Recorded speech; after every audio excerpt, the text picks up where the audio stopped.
Hi, everybody. Oh, Jesus Christ, Titano. What the fuck? What?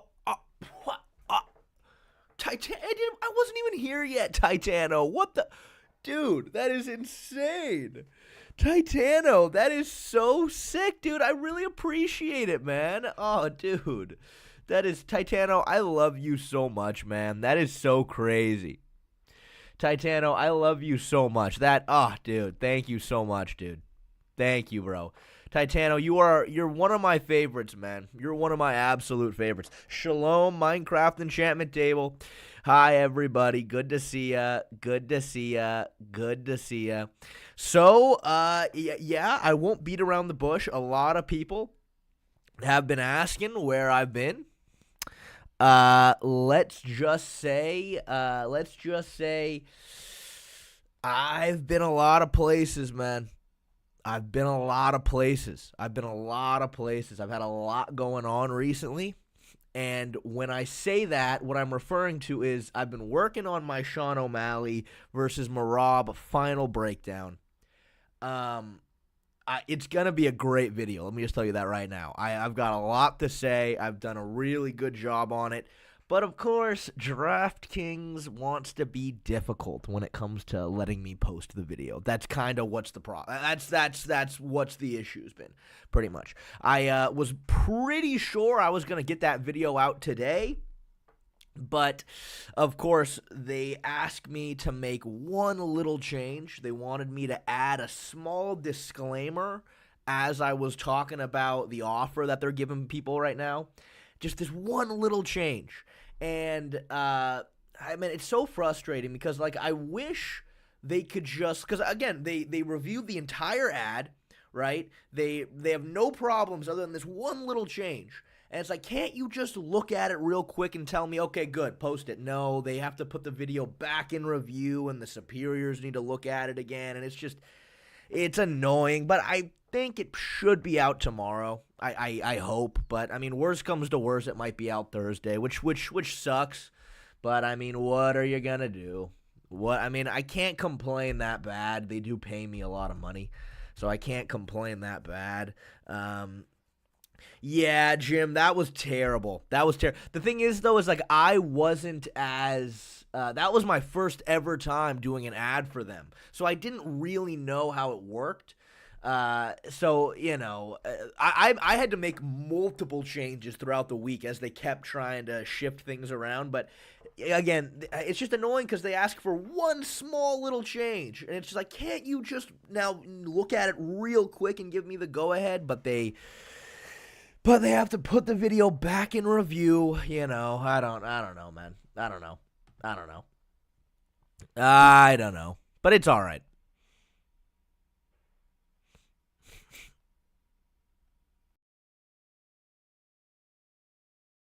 Shay, that's such a boring fight. What's the point of a video for it? Sean O'Malley versus Morab? I mean, you know, dude, I don't know. I start training MT next week. Any tips? Oh, Flex, thank you for the $2. I really appreciate it, Flex. I start training Muay Thai next week. Any tips?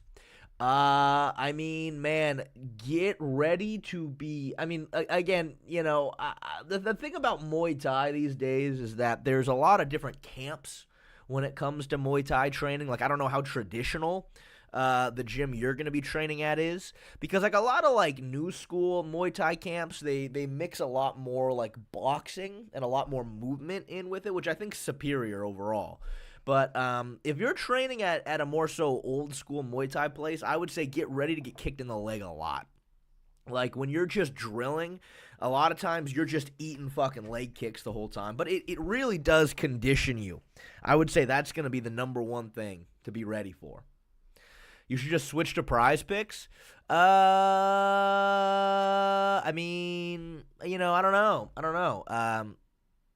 don't know why it would be any different. You know what I mean? I don't know why it would be any different. Yo, Che, how much do your supplements cost? The Walk, thank you for 1 month of being a member. How much do my supplements cost? I don't know what supplements you're referring to.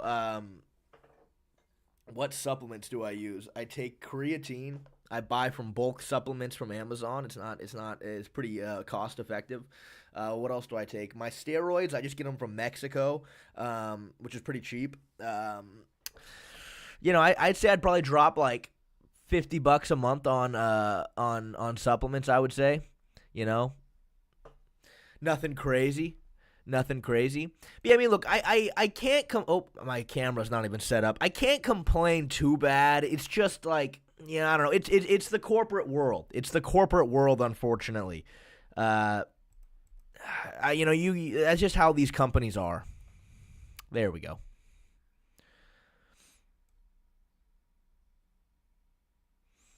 What about finasteride for your hair loss? I don't have any hair loss.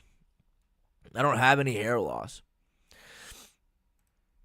Luckily for me, hair loss does not run in my family. Hair loss does not run in my family, thankful enough. Who's a better striker, John Jones or GSP? Matthew Hockley, that's a great question. I would say GSP. Yeah, I have certainly had I certainly have a lot of deficiencies when it comes to my genetics in terms of my calf size, in terms of the size of my head, in terms of my ability to grow facial hair, in terms of the broadness of my shoulders. I've been screwed genetically a lot in my life, but the one thing I can say is I don't think I'll be losing my hair. Oh my God, Pluto Rambo, thank you for the $10, dude. That is so nice of you, man. Jutax, Pluto, dude, thank you so much, Pluto. I love you. That is so awesome. Shoulder genetics are lacking as well. Yeah, I mean, I've worked a lot on my shoulders, and it's gotten a lot better. The problem is the angle that you guys see from me, it's not a great viewpoint of like how big I am, I think. It's because I have such a big head and you're kind of looking at me from a down angle, it makes my clavicles look really narrow. But like when you just like look at me in the wild, I think I look so much bigger than I do. Like me here, I look completely different than when you see me from this angle. You know what I mean? Straw weight shoulder width. But that's the thing, John, for you. I don't think so. I think, again, when you look at me in the wild, I don't think I look that narrow. But it's specifically this angle that you get, like, from the head down. You know what I mean? It doesn't do me justice. Exactly, Aaron. Exactly. 100%. I didn't know you were really Jewish until I saw your Instagram. Yeah, I mean, yeah, Your chest genetics are really good, not going to lie. That is the one thing. And I will be completely honest with you, though. I will be completely transparent with all of you, is I definitely repped out like 50 push-ups before we took this picture. I'll be honest with you. And my buddies were all pissed off at me because I'm like, hold on, I need to get a chest pump real quick, and then we'll take this photo. Oh, thanks, John Paul. I appreciate it. Thank you. Thank you, John Paul. Thank you so much. I also, in terms of genetics, I am 6'2", so that's always nice. I guess I can't complain about my genetics. How is Jackson so big? Yeah, he's the heavyweight on the team. Well, kinda. He fights at like 205. He's about 215. He's about 215. The truth is, though, I think if Jackson ever were to fight professionally, he's gonna need to drop down to 185. I think. Yeah, his reach is crazy, man. His reach is crazy. But let me just tell you this right now, man. Having Jackson as a sparring partner, it's like, bro, Kenneth does not stand a fucking chance, dude. Like, I'm sorry, Kenneth, but come on, man. Your height and reach is nothing compared to Jackson. Nothing at all. But yeah, I mean, please follow me on Instagram if you haven't yet, boys. Let's see. Did I get a donation? Hey, I don't know what it is, but the text to speech works whenever I'm on this. When I'm on this scene right here, the text to speech works. But when I switch to this scene with like the desktop, it doesn't work for some reason. I don't know what to do about that. Turd Factory. Thank you for the $2.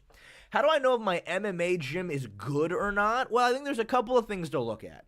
I think that specifically the level of competition is important. like in terms of like the people training there, if they're any good or not.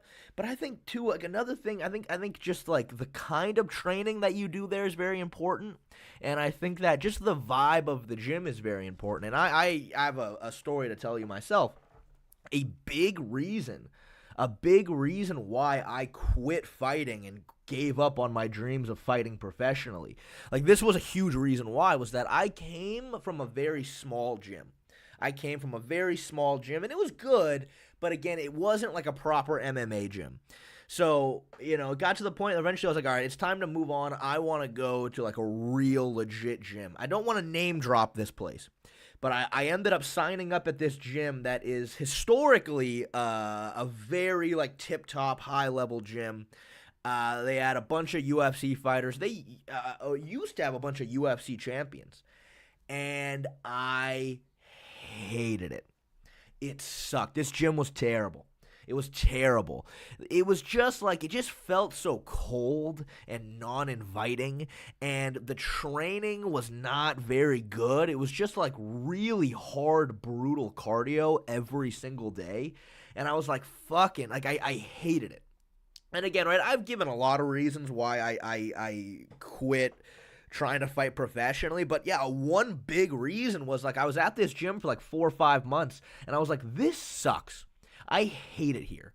I hate it here. This is terrible, and that was a big factor in why I quit. But when the fight with bedtime was initially getting off the ground, I went and signed up at another like high level pro MMA gym. And I loved it. It was so much fun, and the vibes were great, and it was really good training, and I loved it. And it wasn't until I went to that gym that I kind of realized, I was like, damn, if I had signed up at this gym instead, man, I might not have quit, because this gym is great. Like, I love training here, and I just hated the last spot that I was at so much. But the one thing I did learn was that that initial gym I was at, though, has really fallen off. And they lost a lot of their pro fighters, and the coaches just weren't as serious anymore. And that was a big factor. But I think that, that's my advice in terms of trying to find a good gym. But Jay, isn't cardio and net good? Not in this sense. No, I mean, dude, you can't train really hard every single day. You just can't do it. You can't train really hard every single day. But it's not even like, it wasn't even like just the cardio, but it was like, sometimes there would be just like 30 minutes straight of just fucking like ripping kicks on the pads, like for 30 minutes straight. And I was like, this is terrible. I don't like this. Like, I prefer like drilling and sparring, and I don't know. It was bad. It was bad. I didn't like it, man. I didn't like it. And again, like the coaches just weren't super. It like just wasn't like technique based at all. Like I felt like I was doing the fucking Tiger Muay Thai tryouts every day. Oh, BN Shar, thank you for the 20 SAR. I really appreciate it. I'm 20 years old, 6'2", 200 pounds. What is the best martial art to start with, in your opinion? I mean, based on the information you gave me, sounds like you're cut out. I mean, I don't know. I don't know what any of that has to do with what martial art you should try, because it sounds like you're good for all of it. You know what I mean? Like I think it's whichever one you want, to be honest with you. I mean I would maybe try to find a gym that teaches multiple, so you could try out different ones. Like, based on your dimensions and stuff, I don't see any reason why any specific one would be good, Stopped MMA for a while because the warm-ups were too long and extreme. Yeah, and I mean, the other thing was, though, too, was that, like, a lot of the fighters at that gym that I was at, it was kind of sad. It was kind of sad. Like, I remember, like, a lot of these pro fighters, they were all, like, broke. And they just all seemed kind of sad to be around. You know what I mean? And I was like, That was another. Yeah, again, it was just bad vibes overall. It was just bad vibes. No, we have not talked about the sparring footage yet, but we will get into it. We will get into it. I mean, obviously, it being fight week, did any women train there? Oh, yeah. Oh, yes, they did, Aaron T. Oh, yes, they did. I mean, if I tell you what, I will say there was a girl training there who was UFC champion. That might give it away. That might give it away right there. You might know what gym I'm talking about. That's probably enough to give it away. But she was UFC champion while I was training there. Oh, The Walk. Thank you for the $2, The Walk. I love you, buddy. How well-rounded is Fedor Emelianenko? B, A, or S?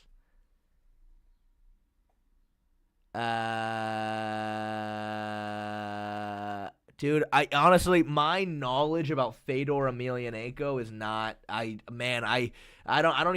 barely even fucking. I don't know. Like I'm sure seen a lot of highlights, but I barely feel like I have a good understanding of his skill set at this point. I would say maybe off the top, from based on what I've seen, I would say A. I would say A. I would say A. I would say A. A lot of people are saying ATT, and no, not ATT. Not ATT. You know what? Fuck it. I don't give a shit. I mean, why do I care? And why am I why am I worried about doxing this gym? It was Timo Yama. I'll tell you right now, I don't give a shit. It was Timo Yama. And it was Carla Esparza. She had just beaten Rose Namajunas while I was training there. It was Timo Yama. It sucked. I didn't like it. The guy who was running like the intermediate class that you have to go through in order to join the pro team was like a former fighter, and he fucking, I don't know, man, but he was just like so hands off and so like and it was just like really brutal cardio the whole time, and it wasn't a lot of technique. And the lady that ran the gym was the wife of the head coach, and she was so mean, and it sucked. It fucking sucked. The gym that I liked was Classic Fight Team. Giga Chikadze trains there. The Rotolo brothers train there. Yeah. When I went to Classic Fight Team to start getting ready for the bedtime fight, I was like, oh my god, this place is amazing. Like, this is such a great place to train. But yeah, it was, yeah. Yeah, and fucking, what's his name? The guy who's fighting Alex Perez, the flyweight. He ran the wrestling class. And dude, he was so fucking bitter the whole time. Again, all the fighters were so bitter. I hated it. I hated it. And but a lot of the pro fighters left that gym because they were just falling off. You know what I mean? A lot of fighters, and I didn't know that at the time. I just knew that Timo Yama was like one of the premier places to train at in Southern California, so that's where I went. No, not the guy that fought Alex Perez. Steve Ercik is going to fight Alex Perez. But Alex Perez, I remember he ran the wrestling classes. Man. Man, he is a bitter guy, to say the very least. He's not very happy and enthusiastic. Did you train with the Rotolo brothers? No, I didn't. I mean, they weren't there when I showed up. They were not there when I showed up. But I just know that they train there. Yeah, John Paul. I mean, it sure seemed that way. It was just like the least inviting gym to want to train at. I didn't like it. And it's like, yeah, why am I trying to fuck it, I'll dox them. I don't give a shit. They should have a better gym.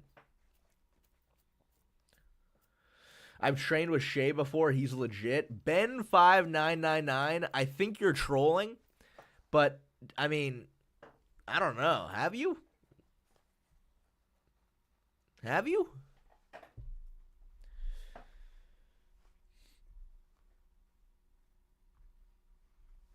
Oh, man. Yeah, we rolled up in North Cal, Shay. Okay, yeah, that's not true. That's not true. That's just simply not true.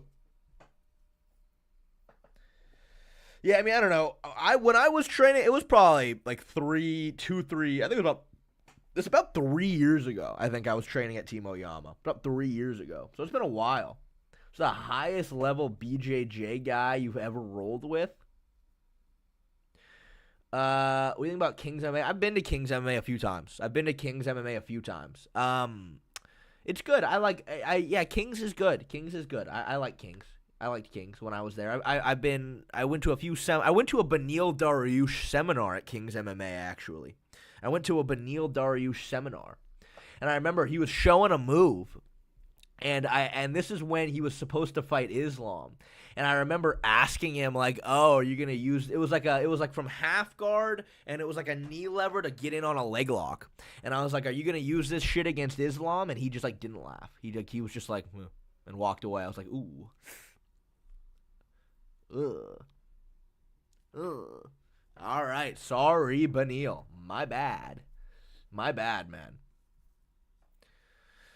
What happened? Well, so yeah, we're gonna. I mean, again, right? Obviously, I clicked through a little bit of this, and I think it's telling the things they talk about in terms of their preparation for the first Morab fight. There's a few little key little snippets here and there of Sean with some defensive wrestling that I think is very important. I just really wish that my video was out already. I really was hoping that my video was gonna be out today. But it's not, because I've got a lot to say, man. I've got a lot to say, and if you guys had already seen the video, a lot of what I would talk about, there would be proper context for it. But, I don't know. Again, DraftKings, the way they operate is not efficient, unfortunately. Not jaying a peen won't make a difference. I've got some funny jokes about that in the video. I have some funny jokes about that in the video. Yeah, I mean, I don't know, Jay Crispy, but that's kind of the question. That's kind of what I want to look at here, you know? And also, I did want to ask, too, is there anything interesting in any of the podcast clips that Sean's put out that you guys have watched, or anything interesting? I haven't watched any of them, but, oh, John Smith, thank you for the $5, dude. I really appreciate it. Hey, Shay, I don't know why, but for some reason, I'm envisioning an O'Malley win by decision. How dumb of a take is that? Again, I really, really wish my definitive breakdown was out, because then there'd be a lot. I don't want to spoil the video before it's out. But, here's what I'll say. I think that there were a few aspects of Sean's game plan for that fight that wasn't very good. Now, when I say it wasn't very good in hindsight. Because I think that Sean was prepared for everything that Morab had done prior to his fight against Sean O'Malley, right? But of course, Morab made a lot of adjustments against Sean. Morab really switched up his game plan. And because of that, Sean just wasn't ready for how Morab approached that fight. And obviously, Sean really struggled because of that. But he still won 2 rounds and hurt him in the 5th, even with not having a great game plan in hindsight. You know what I mean? So it's like, man, with a few key look, I think there are things about Morab that will always be a problem for Sean O'Malley. I think the big one was the fact that, dude, there were moments, and again, I really talk about this in the video, but there were moments where, like, Morab gets in on a takedown. Sean grabs an underhook and actually gets his hips back and is defending the takedown well. And he still gets fucking bulldozed. Like, Sean, with an underhook, gets shoved back into the fence and then falls over. And then Morab just gets him in a front headlock position. And that's just Sean not being strong enough. That's him not being strong enough. You cannot grab an underhook, get your hips back, and then still get taken down up against the fence. Like, that can't happen. And I don't know how Sean's going to change that. I don't know how he's going to change that in the rematch. But again, even with a bad game plan in hindsight, even getting out-muscled in the clinch almost every single time, the fight was still 3-2, and Sean hurt him in the 5th round. You know what I mean? So it's like, damn, with better tweaks, theoretically, he can definitely win another round, right? Theoretically. But, yeah, I mean, I don't know. Again, I don't want to spoil it too bad. I really fucking, yeah, I don't know. I just really hope they greenlight the video by tomorrow. I really hope it doesn't take until Thursday. I really hope it doesn't take until Thursday. Like, look, I would get it if, like, they needed me to, like, really change the ad, but all they told me was, can you please add a little disclaimer in the corner while you're talking about the promotion? Sure thing. And then instead of, again, like that, just one little change. It's like, okay, can you just look at it real quick and tell me I'm good? But no, they go, thank you, this is back in review. I'm like, what does that mean? It's back in review. Can you just please just watch it real quick? The conclusion being a jacked hamster is the best base for MMA. Well, I think Sean, at the end of the day, his speed stat is pretty maxed out, right? So because of that, he is kind of giving up some size and some strength because he's so tall and so lengthy. Maybe get the vid done sooner. I got the vid done. I sent them the video 2 weeks ago. What would happen if you just posted it? Oh, I just probably wouldn't get paid. I would be, I would have violated the contract.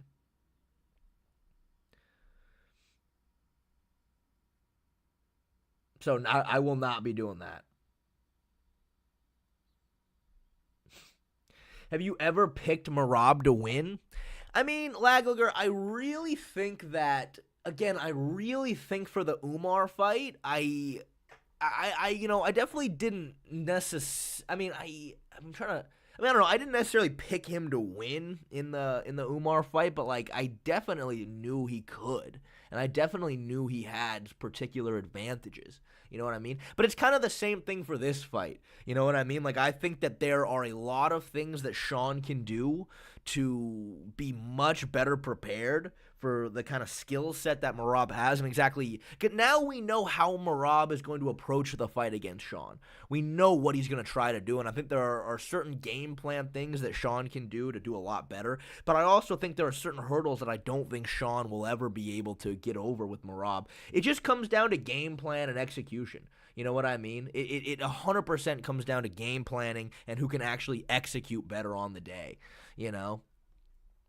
Like, as much as I would love to just be like, no, this is what's going to happen. This is the prediction, and you'll see. It's like, I mean, I don't know.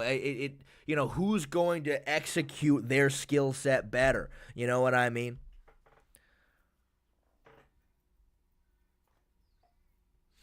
We all knew Morab could win. Picking him is different. I actually completely disagree with you, Lagler. I don't think we all knew Morab could win. I think if you could actually explain specifically, where Umar is lacking stylistically and where Morab needed to take the fight, that's one thing. But I don't think everybody could do that. I mean, I don't care. To me, what the value I find in breaking down fights is not you telling me, no, this guy's going to win, you'll see.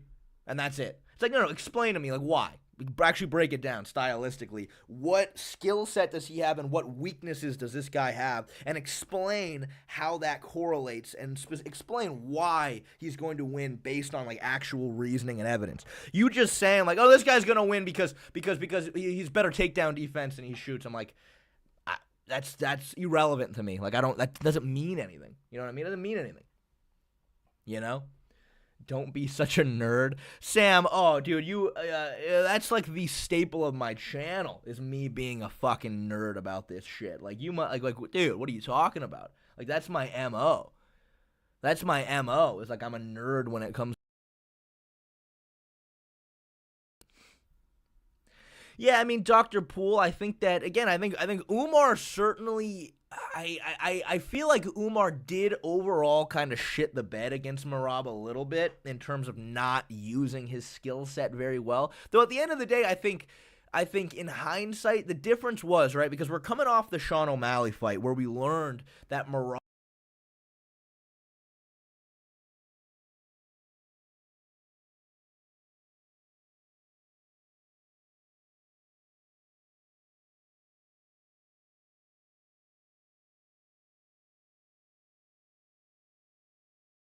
Oop.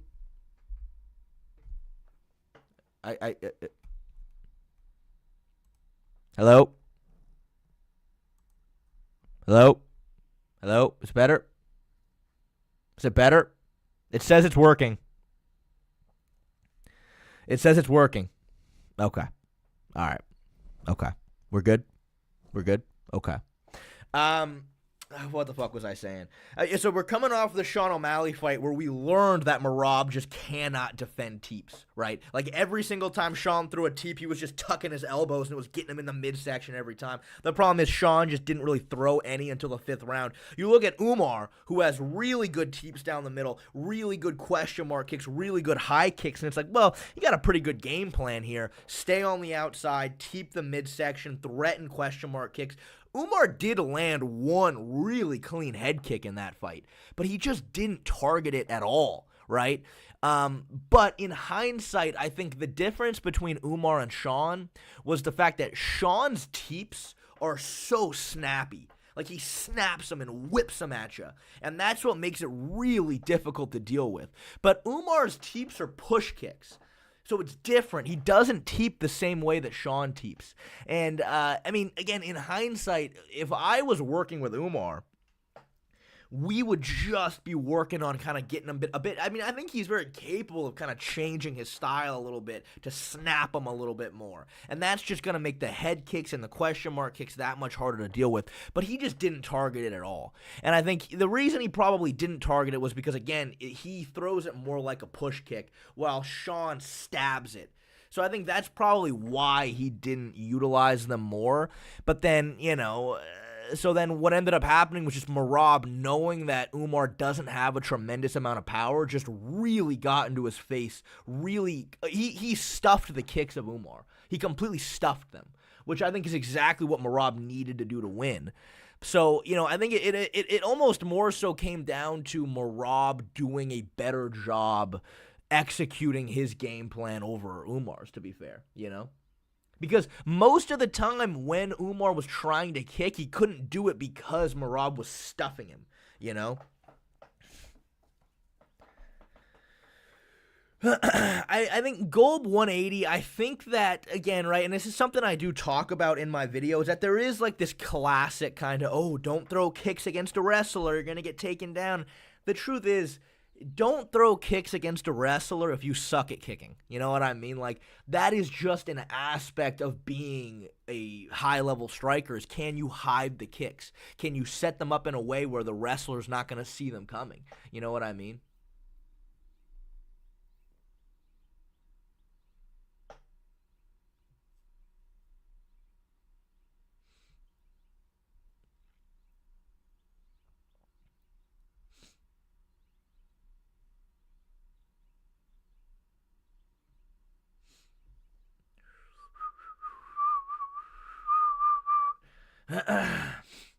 What take are you talking about, Laglager? What take are you talking about?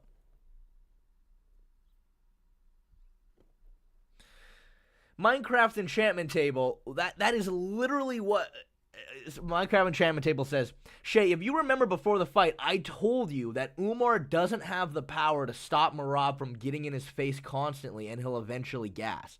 That is literally what I said. That was what I said Morab needed to do, and that was his game plan. Like, you just repeated exactly what I thought the path to victory for Morab was. Now, I wasn't 100% sure that Umar was gonna gas, because at the end of the day, you know what I mean, you know, he had 3 fights against a couple of tin cans. He beat Corey Sandhagen. Oh, there just wasn't a lot of film study yet on Umar, and we didn't know whether or not he was gonna gas. But, you know, yeah, no, I 100%, that is what Morab needed to do. Umar, the danger was his kicks, but he doesn't have a tremendous amount of power with his hands. Therefore, Morab needed to get in his face and completely stuff the kicks and swing like a maniac. I mean, that's exactly what he did to win the fight. You know what I mean? That's exactly what he did. That's what I thought he needed to do. How can Umar stop that game plan exactly? I mean, I think in hindsight, what Umar should have done was not try to defend the takedowns as hard, in the sense that, I'm trying to think of a good way to explain this.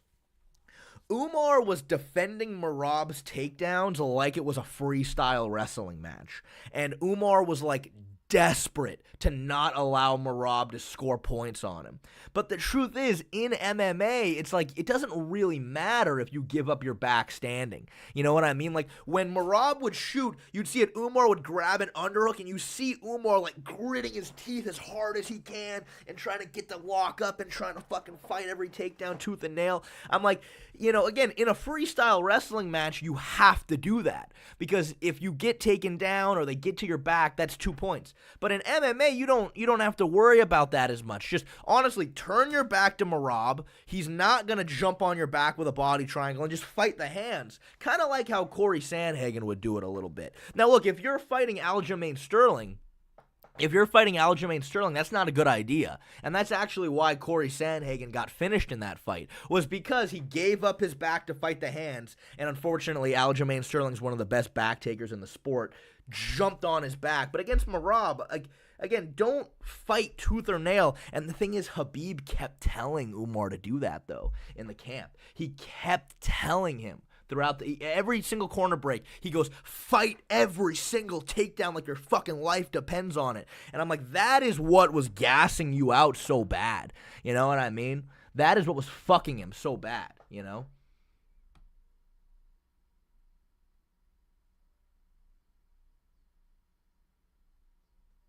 Oh, John Smith, thank you for the $5. I could see Sean hurting Morab in 2 rounds and stealing a close 3rd round, a la Nate Connor 2. Yeah, I agree with you, John Smith. I don't have anything. I don't necessarily disagree.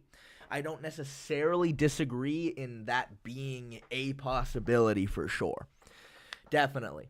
I agree. I mean, again, for the same reason, I think that Sean with a not great. I think Sean not being prepared for what Morab was bringing to him, he still did pretty good in hindsight. You know what I mean? But again, I do think there are some hurdles it's going to be really difficult for him to get over. That we all knew Morab could win. You want me to drop exact definition of the word could?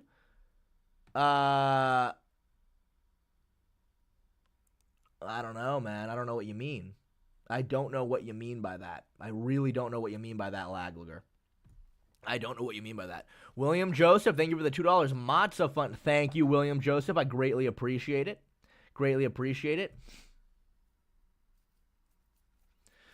I mean, yeah, so Fat Guru, as far as I understand, because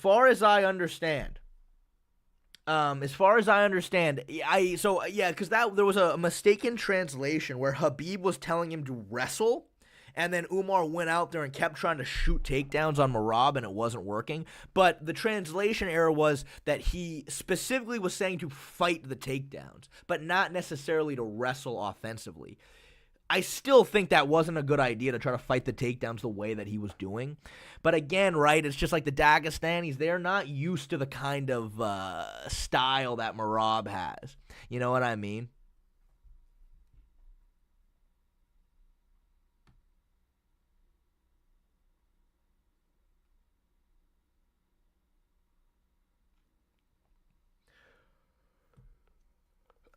Lagler, if you want, bro, you can call me right now, bro. You want to call me right now, Lagler? Because I mean, it sounds like you're very confident in your opinion here. Let's hear it, Lagler. Let's call right now. Let's call. You want to call, Lagler? Let's do it. I'll open up Discord right now, motherfucker. Let's do it. How do I get out of here? Lagler, let's do it, buddy. Where are you? Let's go. Let's do it. Let's do it. Let's do it, Lagler. I want to hear it. I don't know. I'm seeing a lot of shit talk from Lagler. Oh, we're playing PUBG. Oh, okay. Oh, it's too bad, man. Too bad. I thought you had things to say. I thought you had things to say, man. I thought pick the worst time. I mean, I don't know, man. You're the one saying that you're gonna cook me on this. I don't know what there even is to cook me about. What did I say, other than the fact that I don't know. Yeah, I don't know. Come on, Lagler. Where are you? Let's go. Let's hear it. I want to hear it, bro. It'd be weird to hear your voice for the first time. It's going to be weird to hear your voice.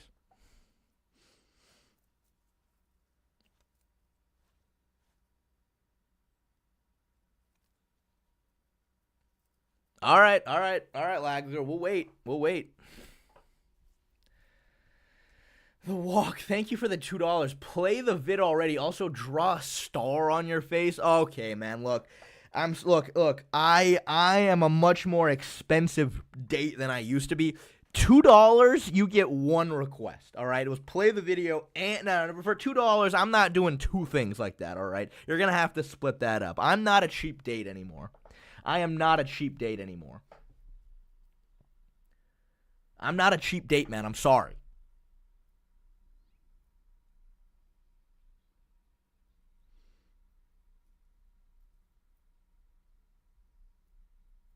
I do appreciate the $2 though.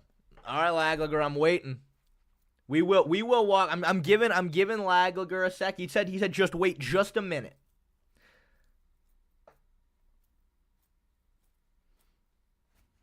Yeah, I mean, I don't know. Yeah, Aaron, I don't know, Aaron. I just think that I don't know. I've leveled up. I've grown. I've matured.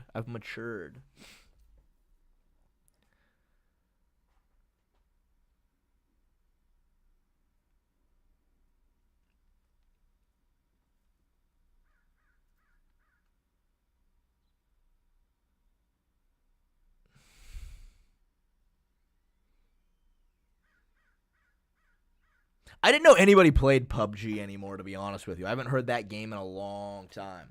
See, because I'm just curious because like I just don't even know what there is to complain about what I said. You know what I mean? Like I don't know. Like I felt like with my Umar Morab video, I do what I always do, right? Which is I try to approach it like, okay, if this guy hired me to game plan for him and this guy hired me to game plan for him, what would I tell both people?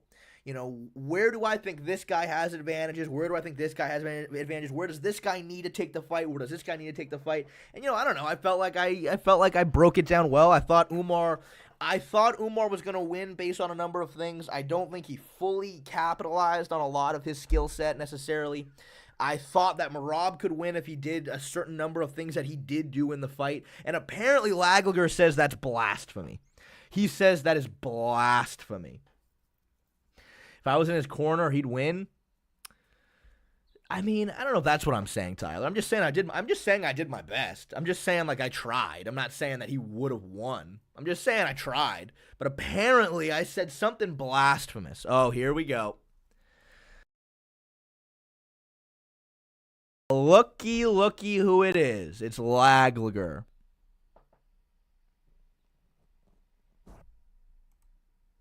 Let's see. I might have to output, input, output. Okay, we should be good there. I'm going to turn this camera off. We don't need it.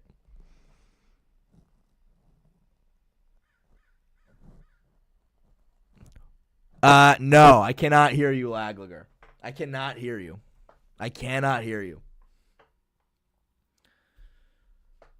And in the meantime, Darth Malgus, thank you for the 100 rupees. Thoughts on Anderson Silva? Is he great? Yeah, he's good. Yeah. Anderson Silva's great. I mean, obviously, the level of competition he fought in hindsight, again, he fought during a different time.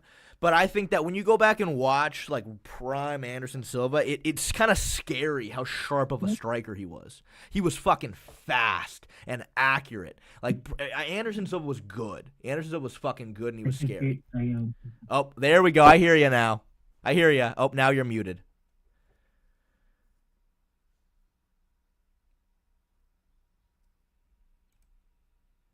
Lagler, I could hear you, and now there's a little mute icon next to your name.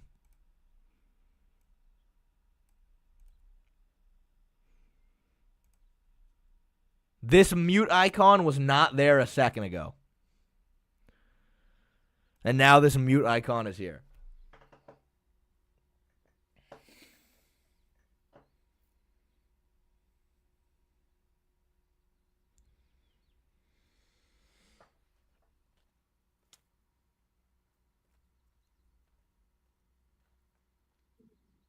Can you hear me? Oh, there you are. Yes, I can hear you. Hi. Wow. Laglager. So this is how you sound like.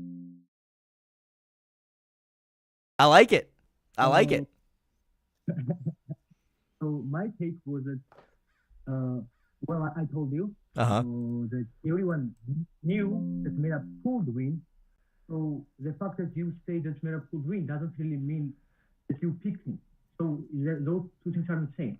And your answer was that for this. So no, we didn't really knew that Merab could win. You couldn't explain it. So first of all, generally, you know that every fighter has at least some chance to win. So they could win. So we know that they could win. That's the definition of the word. So that's first of all, like even without the explanation as to why someone could win, that's at least some chance that he could win, right?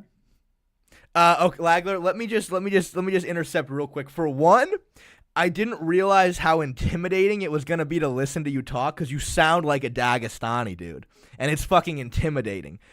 Second of all, I gotta be completely frank. I'm having trouble. The chat can't hear you. I can't really hear you. I really didn't pick up any of that, unfortunately. So this might not work. So is my mic not working or? I don't know. You sound kind of quiet mixed with the accent. I don't know. I really, hold on. Someone's helped me out here. Right click Lag's profile picture and turn up his volume. Oh. Okay, hold on. All right, give me a quick 1, 2, 2 test. 1, 2, 2. It's a little better. Chat, can you hear him better?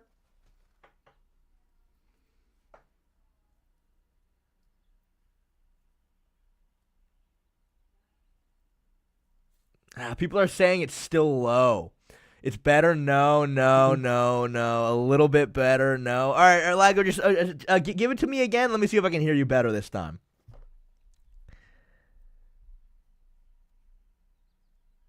Can you hear me now? Yeah. So, Okay. what I told you was that we all knew that Merab could win. Okay. Right? So this does. So you saying that Merab could win is not same as you pushing him to win, right? And your answer. Wait a minute. So your answer was that first of all, we didn't know that Merab could win. So in second of all, second of all, it was that we couldn't explain why Merab could win, right? Yes, I did say that. So if I said, first of all, that every fighter can win, there's some chance to win. So even without logical explanation, I can say that someone could win, and it's still gonna be true. That's not a false statement. Yeah, I think you could do that. Yes, you can do that. Yeah. So first of all, so my statement didn't even need a logical explanation for it to be true. So even on that stage, you are wrong. And second of all, I was debating for 3 months before Morab and Umar fight even got announced. I was debating on Discord here. I was debating with you on live chat. I had many takes about it, and I think some of them were pretty good explanations as to why Morab could win. So for example, Umar gutting out in his fight with, they were not necessarily gutting out, but he was pretty tired by the end of the next fight. He could get tired fight. He could gut out against Morab very well. So that's cool. That was one of my points. He didn't really have good power in his hands. Yes. So Morab would be able to actually pressure him very well. And so that is my 2 main points. So even logically, I can at least to some degree explain why Morab could win before even the fight happened. And so first of all, I did not even need a logical explanation for my statement to be true. And second of all, I also had some degree of logical explanation. Dude, you know what, Lagler? Yeah, you know what? I think you're right. And I think that what I said that, again, because what I said, right, is that what I find value in is you actually being able to articulate and break down stylistically why you think someone can win. I think you just did that. And you know what, Lagler? All right, dude, you cooked me. You said you were going to cook me on the debate, and you got me. All right, bro, you did it. You also, again, sound so intimidating. That Georgian accent is terrifying to listen to. I can just picture you fucking ragdolling me around the octagon. Dude, you know what? You got me, Laglager, and I do appreciate the call in. I do appreciate the call in, Laglager. I would, you know what? I think we can make this a more regular thing. You got to upgrade that mic quality, though, man. You got to upgrade that mic quality. Well, I don't really need mic necessarily, so I don't really think I'm going to be yeah. in the near future. All right, buddy. Hey, thank you for calling in. It was great talking to you. Thank you, buddy. It was great. All right. Bye-bye. Not great. Volume was too low or too high, to say the very least. All right, well, yeah, there we go. Again, right, I couldn't, we'll get into the video now based on the last donation. The volume was a problem. I couldn't hear very well. But, for the most part, I think that he, based on what I heard and what I understand, he talked about why he thought that Morab was going to win, why Morab was going to win stylistically. And what he said about Umar not having the power in his hands and Morab being able to pressure him and close the distance and stuff the kicks. That's what I said in the video myself. You know what I mean? So, I think Lagler defended his argument and his point well. It's kind of hard to have frankly, though, based on what I heard, I don't think we really disagreed on anything. You know what I mean? I don't think we really disagreed on anything. He won via confusion. Dude, he's terrifying. You hear that? Dude, that Georgian Russian accent is scary, man. It's scary. It's very scary. Eventual Warlord. Thank you for the $2. Chat, what was the vid where Shay cried at the beginning? Oh, what was it? I forget. Eventually, someone help him out. What video did I cry at the start? I thought his accent sounded Indian. I heard some Russian in there. Again, I was getting my ear right up to the speaker. Bro, we disagreed on you ignoring the definition of the word could.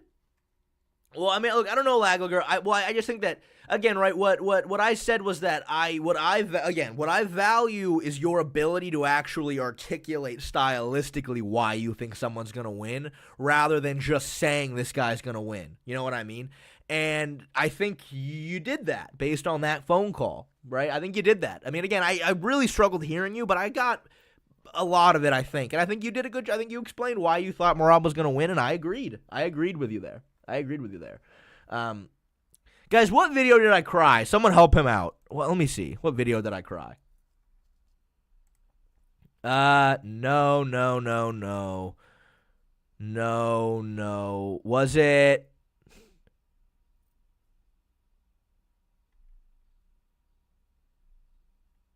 I forget.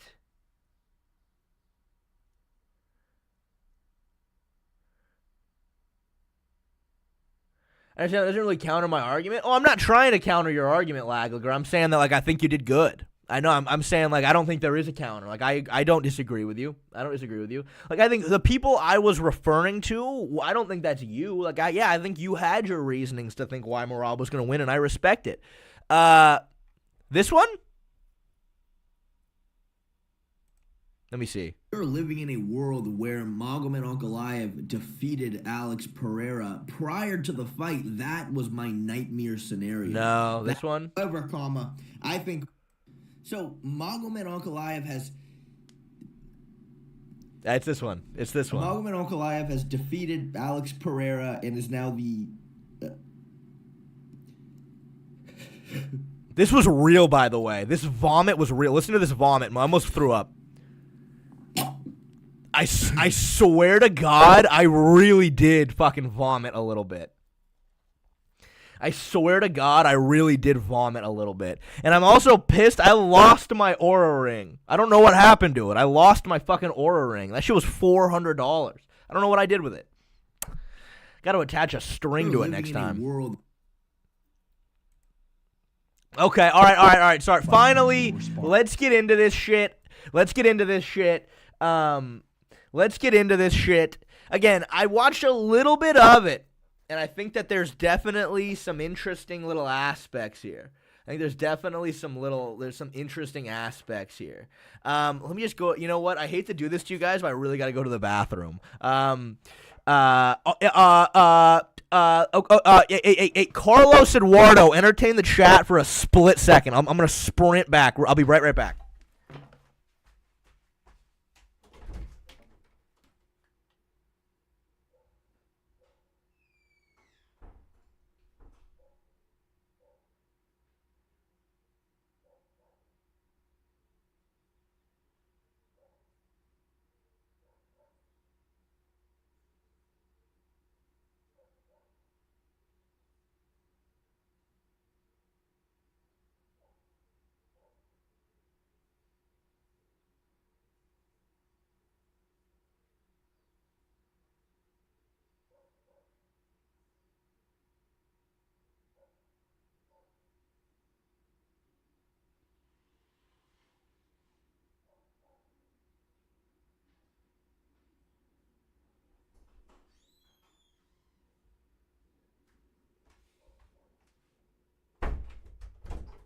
All right, I'm back. Sorry, everybody. I'm sorry. I'm back.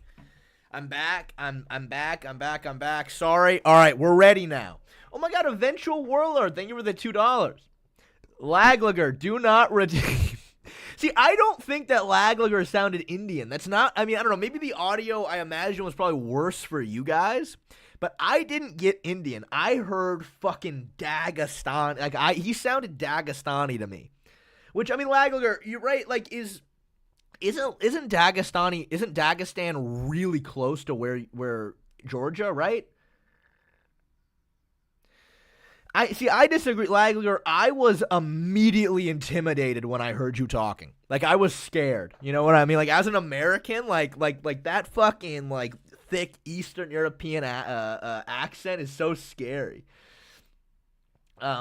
Oh my God, spinning crotch kick. Thank you for the $10 dude. Thank you so much. I really appreciate it. Hashtag rape MMA shake. Keep the hashtag alive, boys. Thank you so much. Thank you so much. I really appreciate it. I just want to see Dislagler responded. Dagestan is the border of the region where I live. Yeah, so I imagine the accent is similar. You sounded terrifying. Like, I'm scared. Like, you know, it's funny. Like, in the world of MMA and fighting, like, that Dagestani Georgian accent, like, you guys are like the black like if you guys are to the world of fighting what black people are to basketball in the NBA. You know what I mean? I was like, fuck, this is scary. I almost wanted to ask you to say to quote some Islam quotes for me because I bet you could do it really well. Jay, when are you gonna call Jim and Aaron and John, etc.? I mean, yeah, next viewer debate, you know, they can the mods can get in there for free. Are you calling Laglager black? Yes, I am. All right, let's get into this shit. What's up, guys? It's Sugar Sean O'Malley, and I have the biggest fight of my life against the greatest bantamweight of all time, Morab, June 7th in New Jersey. Revenge or... I have a hard time talking in English. My voice in Georgian and English has day and night difference. Yeah, well, the way you type lets me know that like your English comprehension's really good. But yeah, I mean, dude, I can't speak. I only speak one language. You know what I mean? So I can't talk. I can't say anything. I speak one language. I used to know a little bit of Spanish from high school. I've lost all of it. So me and Shay will debate about his virginity. We can do that, man. Tune in to find out. So much pressure on Sean, and he knows how to deal with it. He knows how to just focus on what he can control, and he knows whatever's going to happen is going to happen. But this is a huge fight. Fighting for the UFC world title against a guy like this, there's a lot of pressure. But we've been in these pressure situations before, and just doing everything we can to go in there and know all the boxes are crossed, we've done everything we can. What do you think about Morab and his coach saying they're going to try to finish O'Malley this time? I mean, you know what? Look, I will tell you what, right? Round 1 of that fight, Morab, like, jumped guillotine. And it was, like, actually pretty deep. And Sean had to try to roll out of it to get to... Yeah, he had to roll to his back to get out of the guillotine, which was very impressive. And, oh, you can't hear anything? Desktop audio's there. But which I will say, that was one of the flaws, and because I know right after that fight, Guru made a video trying to say that Guru made a video saying that Sean should have won and he got robbed. But like the one thing he left out was that, because I know I think he said round 3 Sean won, which he did win. Round 5 Sean won, which he did. But then he also tried to say that Sean won round 1 because you're saying that Sean won round 1 because Morab was he only had control time. Not really, man. That guillotine attempt was significant. Sean had to give up the position to try to survive. That's effective grappling. You know what I mean? And unfortunately, no. Unfortunately, no. Now he's just got to go let it go, trust his instincts. Exactly, Minecraft enchantment table, yep. There's something that's important for everybody. It's one of the most powerful things in this life. It's called redemption. It's very powerful. People want to see if they fall short, they want them to get another chance to show that they are what they thought they were. Who the fuck is this? Who are these people? Redemption. It's a powerful thing.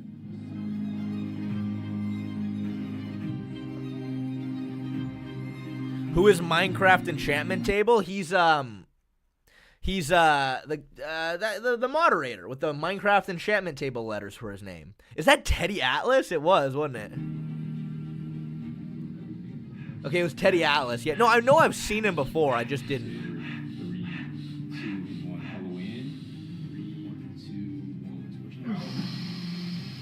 Look at Sean doing the fucking Crone Gracie breath work with the stomach. That is interesting. I will say wholeheartedly, I'm really into breath work. So, I can't talk too much shit, but it's funny. Oh, a Morton Ho, thank you for the $5. I really appreciate it. Why do Lucas and so many others pretend that Ilya has demonstrated and has a proven ability to compete with the best grapplers in MMA? Look, I'll be honest, I was very surprised during the lead up to Ilya versus Max Holloway. A lot of people were trying to say that Ilya was gonna submit Max.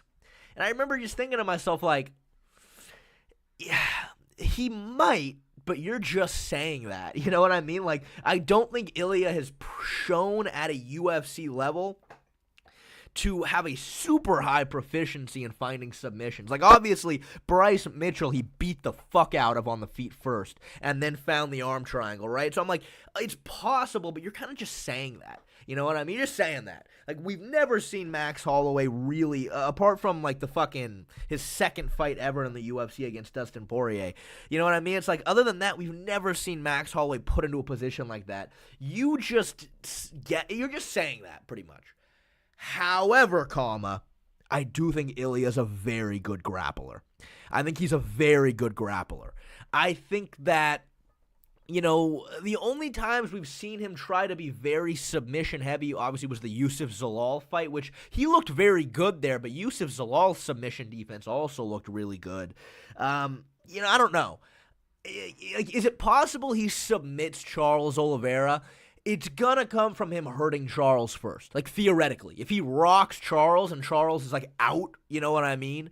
It is possible he takes his back and sinks a choke in, or maybe an arm triangle, maybe.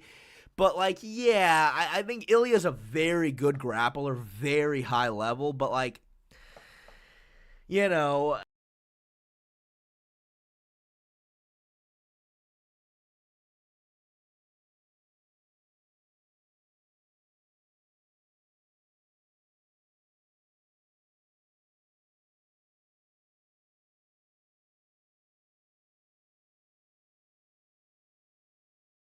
Hello. It says it's working. It says it's working. It says it's working. It says it's working. Is it not working?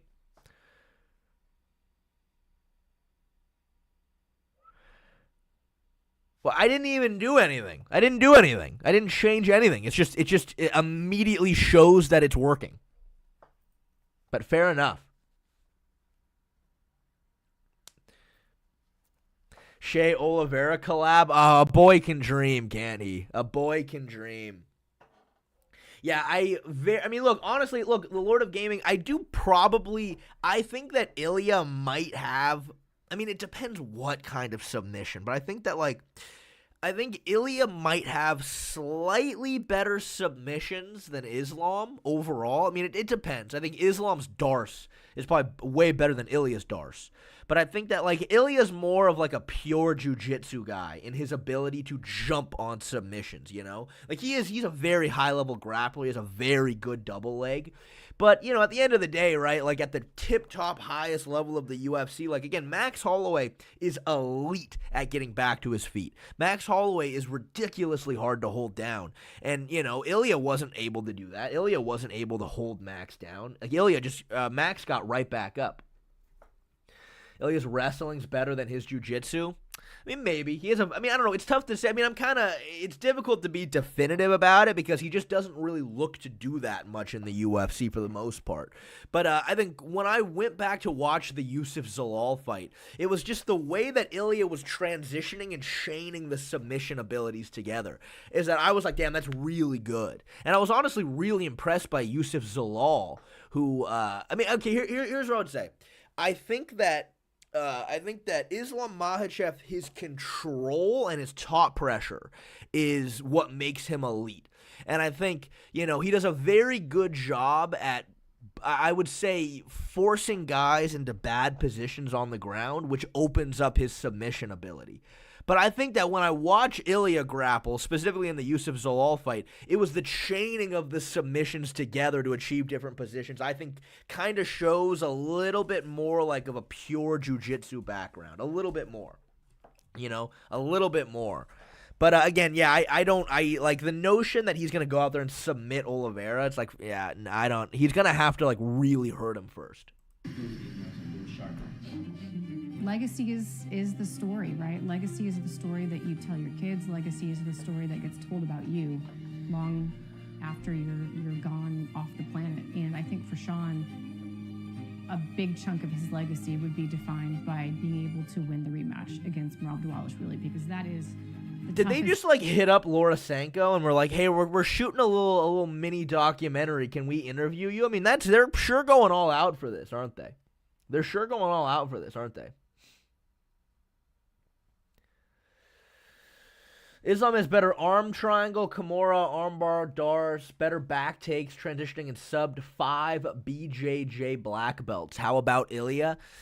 I mean, I hear you. Well, look, here's what's my rebuttal to that Farhan Ryan is I'm not saying that Ilya Topuria is a better grappler than Islam Makhachev. Far from it. I'm not saying he's a better grappler.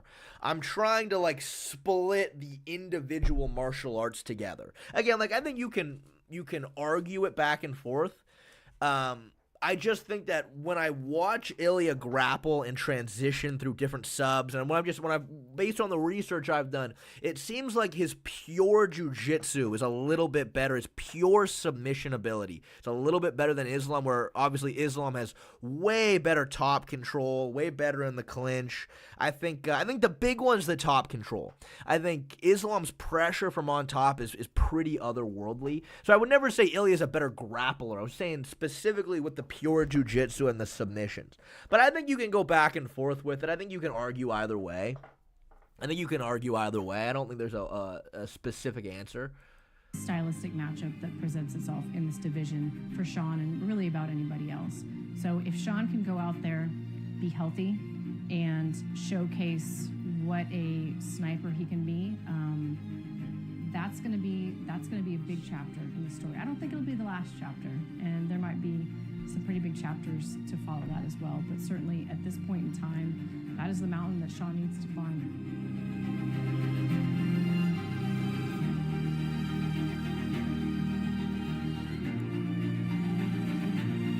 God, I hope this background music doesn't fucking copyright the whole fucking live stream.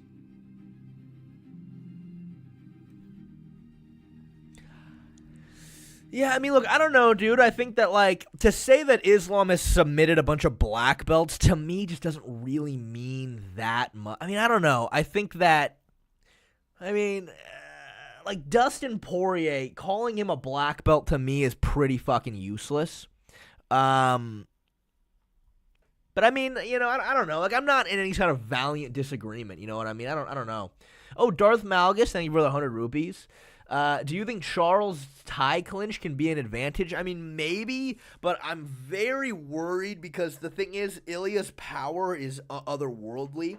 And when Volkanovski had Ilya in the tie clinch, Ilya just started ripping to the body from the tie clinch. And you literally see Volk's facial expression change as he ate some of those shots and he let go of it. If you can really break the head posture down, it's going to make it hard to develop a lot of power, but you got to really manipulate the neck to do it. If you're just grabbing it and he's able to kind of keep his head up, it's not going to make, he's going to start ripping to the body, you know? Minecraft enchantment table, exactly. That's the thing, right? Exactly. Like there are like really high level blue belt competitors that would run through your average black belt, you know. So I mean, I don't know. Like I think Bryce Mitchell's a much more talented grappler than Dustin Poirier is. But the difference is though is that you're gauging guys at 145 versus guys at 155. It's different for sure. And exactly how Ilya's grappling is going to translate up a weight class is definitely a question mark. Again, I think that, and I could probably be convinced out of this, I just think that Islam is obviously a way, way better all-around grappler. I think Ilya's pure jiu-jitsu is a little bit sharper based on what I've seen. But I don't know if this really means anything because I don't know exactly how it's going to translate up to 155, you know? That's what I would say. So automatically, the first thing I see here is they're working on this front headlock defense. And that is fucking crucial. And obviously, this is Taquinho Mendez, former ADCC champion they're working with right here, which this is important because, dude, Sean was getting big dicked so bad from the front headlock position against Morab. Like, again, right, Sean was getting stuck standing up from the front headlock, and the problem was Morab would start throwing knees to the head because Sean was standing up, and then Sean would have to go to his knees just to avoid the strikes to the head. And I think that it's such a problem because when Umar ended up in that same position against Morab, Umar was able to fight the hands and then pop his head out no problem. But Sean was just at such a massive strength disadvantage that he kept getting stuck in this position. Again, I really wish my video on the topic was out already, but there was a moment in the fight, I said it earlier, where Morab essentially bum rushes Sean with a takedown. Sean grabs an underhook, gets his hips back, and is defending fairly well.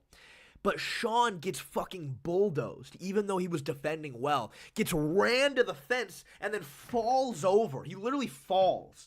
And then Morab immediately grabs this front headlock position right here. And then again, Sean gets fucking stuck there.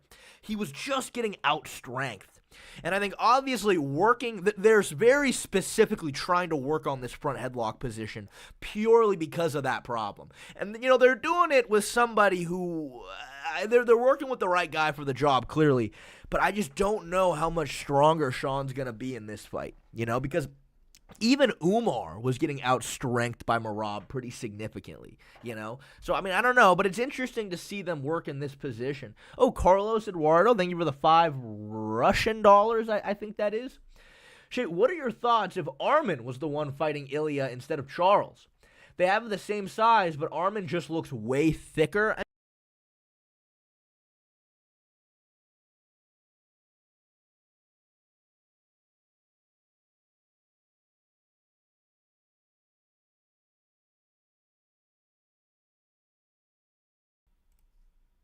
Is it? I mean, I don't know, man. It's saying it's working. It's saying it's working. It's saying it's working. It's telling me it's working. Okay, well, thank you. I don't know, guys. I don't know. I don't know, man. I think chat might be trolling me today. I think we have a psyop going on. I think we clearly have a psyop going on. It might be the cord. It might be the cord might be the problem. I completely lost my train of thought. What was I talking about? Oh, yeah. Well, I mean, yeah, when you go back and you look at Armin versus fucking, what's his name? What was his name? Silva, right? And there's that famous moment where Armin just steps in with a shitty 1-2, no setup, and just runs right into that clean hook. And immediately gets wobbled and then has to start zombie wrestling to survive. I mean, against Ilya, that's a little terrifying. Because obviously Ilya is only a little bit shorter than Armin. Just a little tiny bit. Like, Armin he has definitely a reach advantage, but he doesn't have much of a height advantage. And I think that you cannot give something like that to Ilya. You just cannot give something like that to Ilya. You can't walk into range with a shitty 1-2 that was never going to land without any setup. You're just going to run into the hook all day long, especially against Ilya, somebody who's all overhand hook heavy. And I think that, I think the problem is, too, Ilya's stance allows him to down block off takedown attempts really well. And again, I think the one weakness that Ilya has with his heavy boxing stance with a lot of weight on his front leg is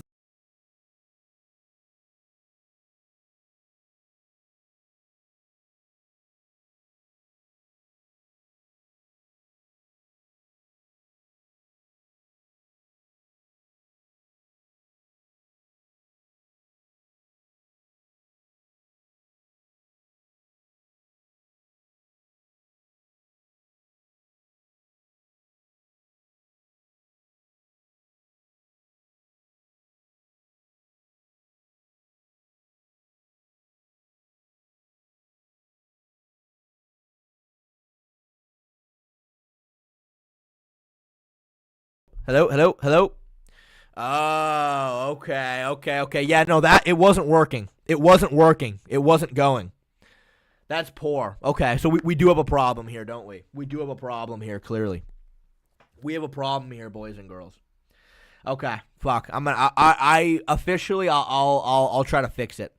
I'll try to fix it. Okay, first of all, Darth Malgus, thank you for the 100 rupees. It's not the microphone. This is a very nice microphone. It's the cord. It's the cord's the problem. I need to replace the cord. Luckily, it's just a standard, old Android cord, so I can upgrade the cord easily. I've honestly just been kind of putting it off a little bit, and I've been procrastinating on that, which I need to change. But, yeah, I'll fix the cord. But the microphone itself is a very nice microphone. I think I missed another dono. Oh, hold on. There's one prior to that, wasn't there? Let me see. Oh my God, Ogre Online. Thank you for the $10, Ogre. I really appreciate it, man. Thank you so much, Ogre Online. I love you, buddy. Sucks for Sean because most of his size comes from his height. In his weight class, someone like Moore will be able to have more muscle available at times. I mean, yeah, that's the thing, right? And that's again, I really don't want to spoil my breakdown too much here, but I think even with Sean having a better game plan, even with Sean managing distance better, even with Sean being more kick heavy and more distance range heavy, which he needs to be, the strength advantage was a serious fucking problem. He was getting out-muscled by Morab badly. And Sean even was very honest about the fact after the fight that he felt like he was getting out-strengthed. He felt like there were moments where Morab was getting in on shots and that he knew what he needed to do to defend it, but he wasn't strong enough. He was getting manipulated too quickly. That will always be a problem. And again, I think that the thing that makes Morab so good, and it's something that people don't bring up a lot, but he's quick. Morab is quick and he's fast. He's quick and he's fast in a way that Aljo isn't quite.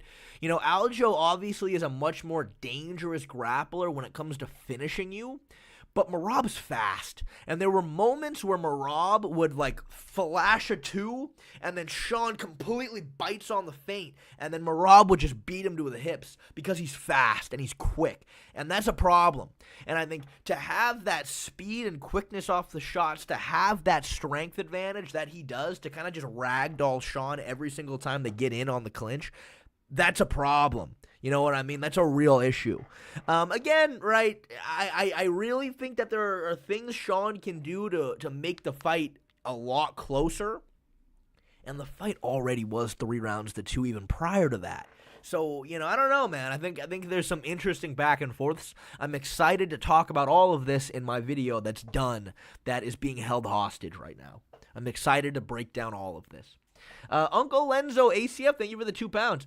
Believe Sean has quit in him when not going his way. I mean, let's be real, man. Everybody has some quit in them a little bit.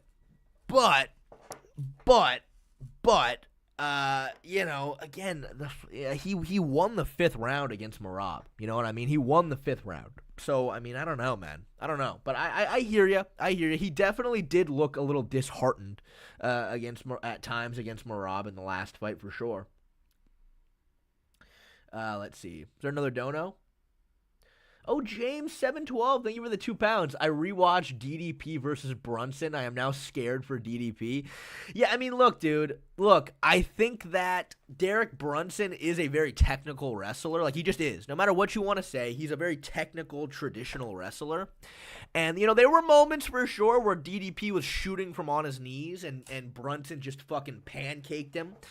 But, to me, right, the one thing I cared about in breaking down DDP versus Hamzat is, can DDP get back to his feet without giving up the back? That, to me, is the number one thing that is of the utmost importance in this matchup.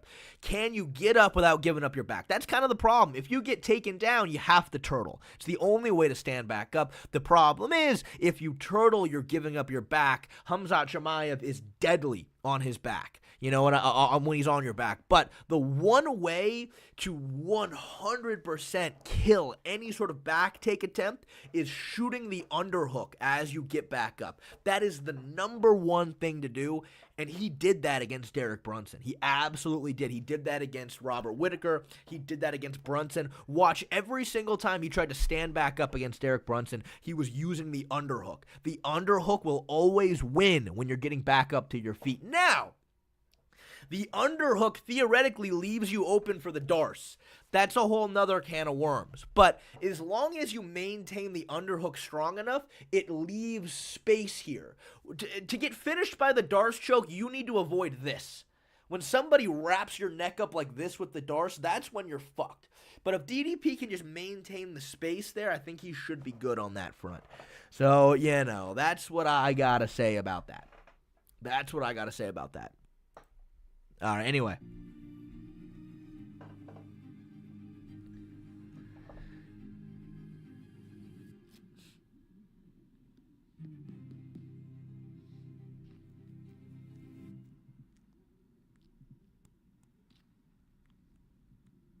Hitler pose. See, I don't know. People in chat were telling me that clearly Sean has put on some size and he looks a lot stronger. I don't know, man. I don't know. I do like the gloves, though. Oh, Ogre Online, thank you for another $5, dude. I appreciate it. Sean could clean Morab up with front kicks and teeps. At this point, I'm spoiling my whole video. Look, if I was in Morab's corner and I was working with him for this fight, the first thing we're doing is working on defending teeps. That's the fucking first thing we're doing. Is there's not going to be any more of this when somebody teeps. No, we're going to get the stomach back and we're going to swipe the teep away every single time. And I think that there's a high likelihood that Morab comes into this fight and he does have way better teep defense. Though, here's the thing. I don't think Sean necessarily needs to get a TKO from teeps to the body. Like, he doesn't need to do that. The problem is, right, is Sean's entire game is landing that one kill shot with the hands, right? He wants to snipe you with that one kill shot. The problem was, again, Morab took that away from Sean via just, staying away from him, moving constantly, and then making Sean be the one that has to close the distance. And again, every single time Sean tried to step in and commit to a right hand, Morab, being the one who was waiting for Sean to do that, would just duck underneath it and get in on the takedown. takedowns, right? That was Sean's problem. So what I need him to do in the rematch is maintain the space. We are not going to step in and commit to any punches unless Morab is the one to do it first. We're going to teep, we're going to leg kick, we're going to high kick. And again, right, I understand that there's this very old school saying, right, oh, don't throw kicks against a wrestler. Don't throw kicks against a wrestler if you suck at throwing kicks. That's not Sean, right? Sean is very quick and very fast, and he needs to be hiding these kicks in a way for Morab to not see them coming. But regardless, right, I don't need Sean to get a TKO from teeps. I just need him to be scoring points and keeping Morab away from him with the teeps and the leg kicks and the high kicks or whatever. Make Morab be the one that has to try to get close. That's where the hands open up. That is where the hands open up. We will not be stepping in trying to land. We're going to stay away, teep, teep, teep. I'm sure Morab's going to be defending the teeps a lot better, but it doesn't matter because we just need to bait Morab into being the one that closes the distance. And that is where the hands are going to open up. That is where the shots are going to open up. Congratulations. I don't think you guys need to watch my video anymore. You're welcome. James 712, thank you for the £2. Aljo said he's been drilling teep defense with Morab. Yeah, I mean, I'm sure that's the number one thing any competent coach is going to look at and realize that they need to fix. But again, to me, it doesn't matter. Like the goal was not to get a TKO from teeps. We just need a way to score points while keeping Morab at bay. That's it. Make him close the distance, and that's where Sean's kill shot would theoretically open up. Again, though, the hurdle that we're going to have to just always, that you're just going to have to try to find a way to get around is the fact that Morab is quick. He's fast. He can get to your hips fast. And last time, he ragdolled Sean every time he got a hold of him. And specifically, what do you do to fix that? Be stronger? Have better reactions? Well, again, there was a moment where Sean literally was defending the takedown perfectly, and he still got bulldozed and fell over. You know what I mean? So at a certain point, it's like, I don't know. It's really going to come down to who can just execute their game plan better. You know what I mean? And how is Sean going to look in the grappling exchanges this time? That's kind of, it's kind of where we're at. You know what I mean? But that's sort of a. There's more that will be talked about in the video, but that's kind of the bulk of my main point to it, I mean, Minecraft the Champion table, again, that's fine, though, right? We don't need to necessarily be hurting Morab with teeps the same way we used to. We just need to find a way to try to force him to close the distance,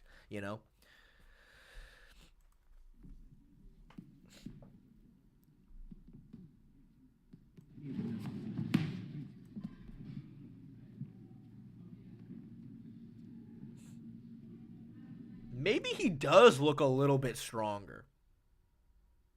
Maybe he does look a little bit stronger.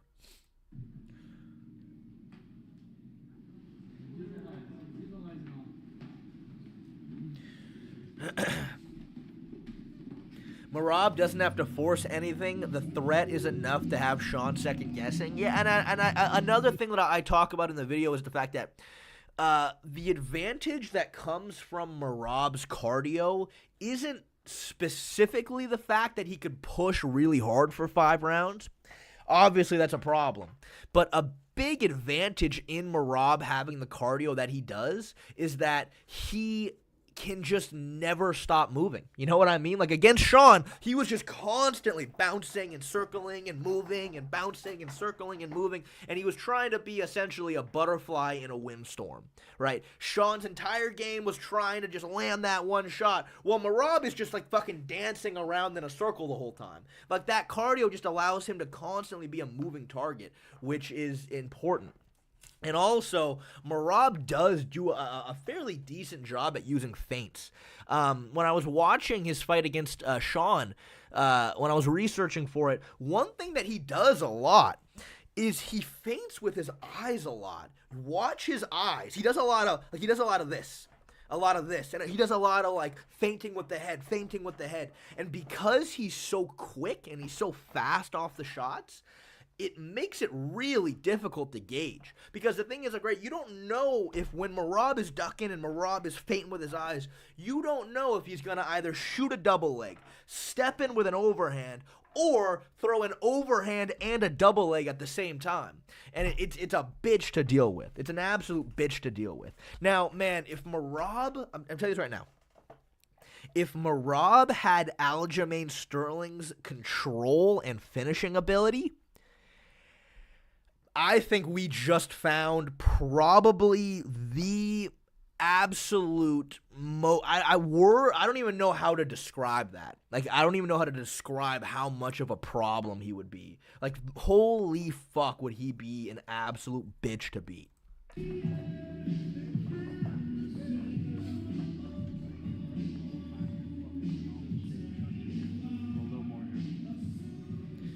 You think that his fixed labrum will help with takedowns? Thank you, John Smith, for the $2. I mean, I hope so. Theoretically, yeah, right? Theoretically.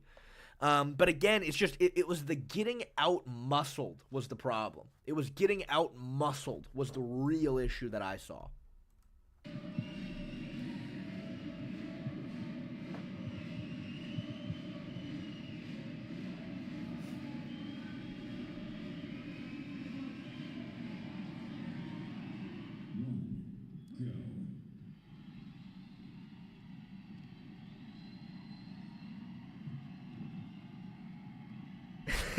Did you know what I love?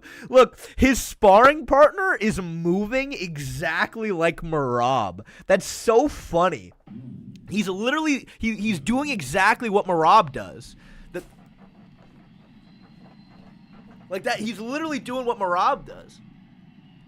And that was decent takedown defense from Sean right there. Sprawled that leg back. He has the arms in the way down blocking.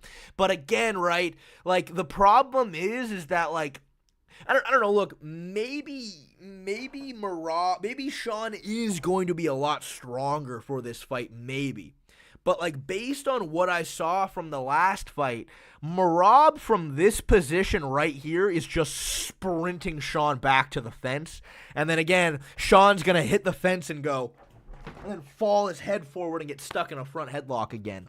Like, I don't know. It's impossible to be certain whether or not Sean's going to be stronger or not, but the takedown defense on paper looked good there.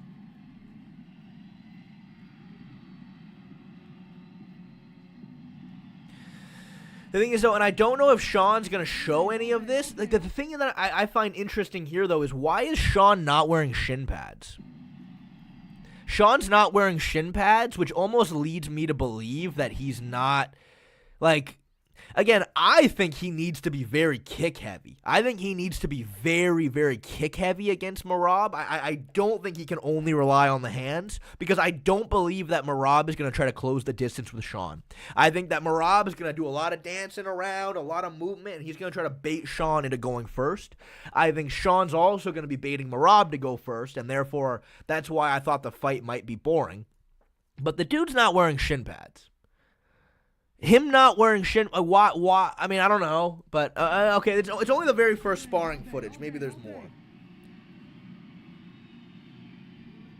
Keep confusing him. Keep confusing him. See if you can push him back a little bit. The sparring last camp was not ideal. Again, to fight against someone like Rob, you really want to be able to do certain things. So, yeah, sparring this camp has been... That was really good takedown defense right there. That was really good takedown defense, and it's because of the fact that Sean, it's this underhook is everything. He's not letting his opponent did not beat him to the hips in this sequence right here. He did not beat him to the hips. Sean has the underhook in the way. And if he can consistently do that, that's going to be huge. But again, it's never going to happen if Sean is the one stepping in trying to land the right hands first. So, yeah, sparring this camp has been, I haven't been limited in what I'm able to do. It's been night and day different. Like, it's been a completely different fight camp, this camp, compared to last camp. There's been multiple fight camps where we're sparring the guy, and as soon as the guy grabs you, we have to stop it. I've had to be like, okay, you're going to try to grapple him, but as soon as you're able to get a hold of him, we got to stop it. We got to go back to our feet and just go back so he doesn't continue to hurt this injury more. Now that we've gotten the surgery done and we've been having hard sparring. That's actually very interesting. That's actually very interesting what he just said was that their last 2 training camps, he had to tell Sean's sparring partners as soon as they grabbed a hold of him to stop because he just couldn't grapple. Now, I know in the Aljamain Sterling fight he couldn't grapple because of his rib, but damn, that is concerning. That's very concerning. I wonder how accurate that is. Or maybe it's just excuses. I mean, maybe. Excuses. I mean, maybe, man. I don't know. You want the cardio to think a little bit more. A little bit more. What did Tim say? You didn't hear it? I'll play it again. Compared to last camp. There's been multiple fight camps where we're sparring the guy, and as soon as the guy grabs you, we have to stop it. I've had to be like, okay, you're going to try to grapple him, but as soon as you're able to get a hold of him, we got to stop it. We got to go back to our feet and just go back so he doesn't continue to hurt this injury more. Now that we've gotten the surgery done and we've been having hard sparring. You want the cardio to... I mean, dude, that's interesting. That's interesting, but I don't know. I don't know what to say to that. But I mean, at the end of the day, though, it's like maybe. I don't know. Yeah, it's tough to say. Yeah, brittle, huh? Brittle, I guess. Oh, John Smith, thank you for the $2. I'm more worried about his ability to get up in my.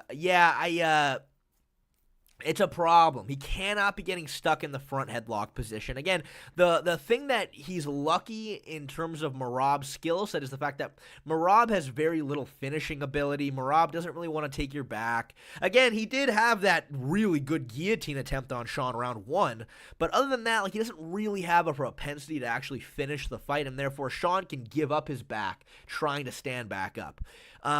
But again, if he's going to be getting out-muscled again as bad as he was, it's going to be so hard for him to actually build a base. Because he just kept getting stuck in the front headlock position in the last fight over and over and over again. Think a little bit more. A little bit more. Now you warmed up. Just like those compounds. It takes you that first round to get going. Now we're warmed up. Trust your cardio. Be fast here. Let's go. Big breath. Big breath. Round 2, buddy. More time, yeah. Good hit, bud.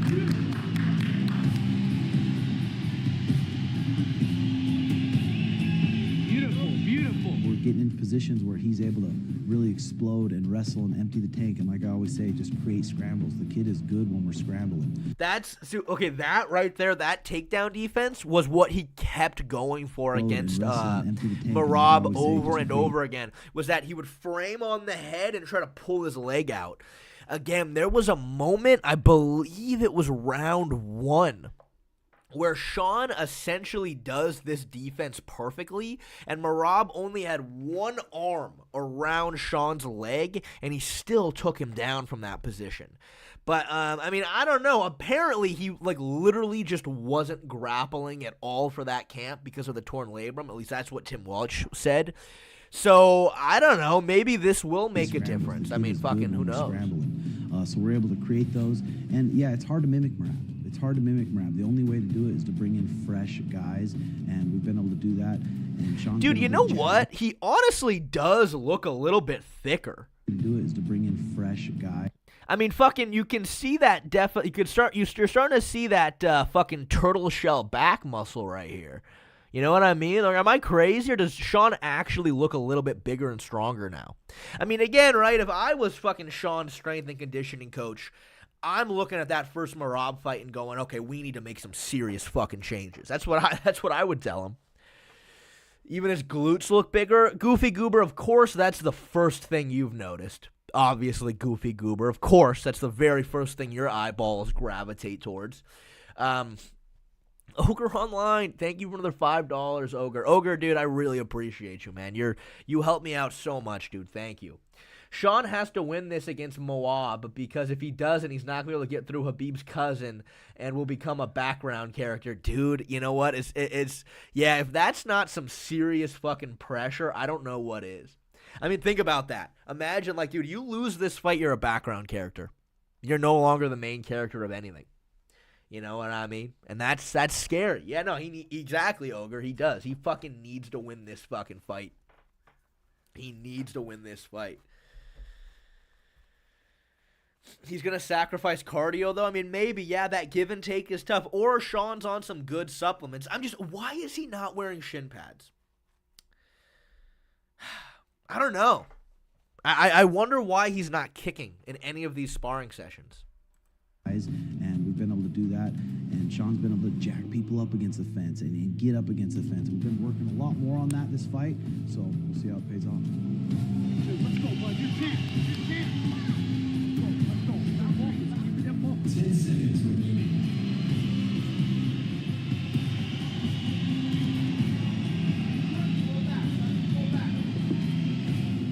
Yeah, I need to go into this fight a little bit more like I cannot let this motherfucker grab me.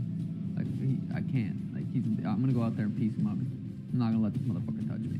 25. See, you know what? I will say I do like that mentality from Sean, because that was the exact same mentality he had against Aljamain Sterling, which was, I literally cannot allow him to take me down. It is life or death if he takes me down.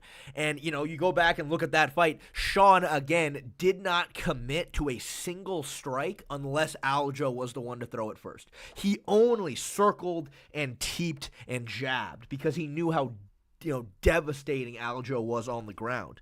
Now, obviously, Morab is not nearly as dangerous on the ground, but again, Sean just fucking was getting stuck in that front headlock position for minutes and minutes and minutes at a time.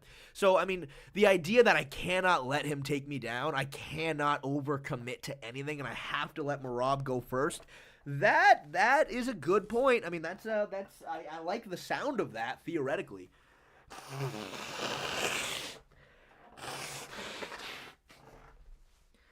Shin pads are bulky and get in the way. You know what, Aaron, that actually is a good point. If they are specifically working on takedown defense, like very specifically, that's it, they're only working on takedown defense, I guess the shin pads do kind of get in the way of that, don't they? They do kind of get in the way of that, right? So, Minutes, stay focused. And we've been having hard sparring. We've had this guy, Chris Correz, come in and spar us, and he's an explosive wrestler who's game, who comes forward. He's very springy like Morab, explodes into good punches, and just gave us a really, really good look for this fight. And we're doing all these things, even if all these things just help just by Aaron, you're probably right. I think you're probably right on that front. At the end I think of the you're day, correct. We're fighting a fucking tank. We're fighting Morab, who's an absolute animal. He's an absolute animal, so we're doing everything we can to give us the best shot at beating this guy. Oh, by the way, I hope you guys like my new chain. I dropped $10,000 on this chain. I dropped $10,000 on this chain. I hope you guys like it.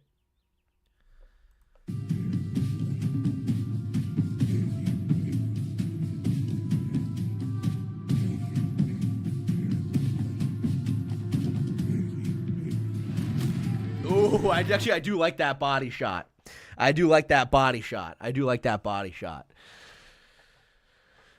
$10,000 you won by betting. I mean, man, what can I say? Yeah. Don't lie. You got them from a vendor at a strip mall. No, it was legitimately. I think I spent like $12 on this. It was on Amazon. I got it on Amazon for like $12. To give us the best shot. Let me see this takedown defense again. Damn, Sean working on top. That's interesting. That's a good sprawl right there. I mean, look, dude, say what you will. I don't really care how much weaker or stronger you are than somebody. You get a sprawl this deep, like his fucking hips hit the fucking floor. You're not completing that takedown if you can sprawl like that. That I can wholeheartedly say. Again, like the danger with the sprawl is that like if even if you sprawl, right, if his opponent from here can step this leg up and then just keep driving, you're going to get taken down regardless. However, again, you just look at how, like, Sean's fucking hips smashed into the ground. Like, as somebody who, again, like, I do kind of fancy myself as a bit of a wrestling coach these days. My MMA team, like, dude, when Armin competed at his last tournament, he was by far the best wrestler there, by far. And he's never wrestled before, ever wrestled. I taught him everything he knows when it comes to wrestling. And I can say that's a good sprawl. Like, there's no takedown off this sprawl. There's no takedown off this sprawl. I do really like what I'm seeing there from Sean.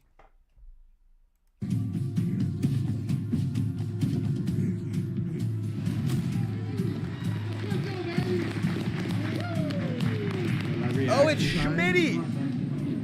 He wasn't scared to keep getting on your legs. Some of those knees you had, though, that 1-2 right over here you pulled. Oh, sorry, I think I missed the dono. John Smith, thank you for the $5.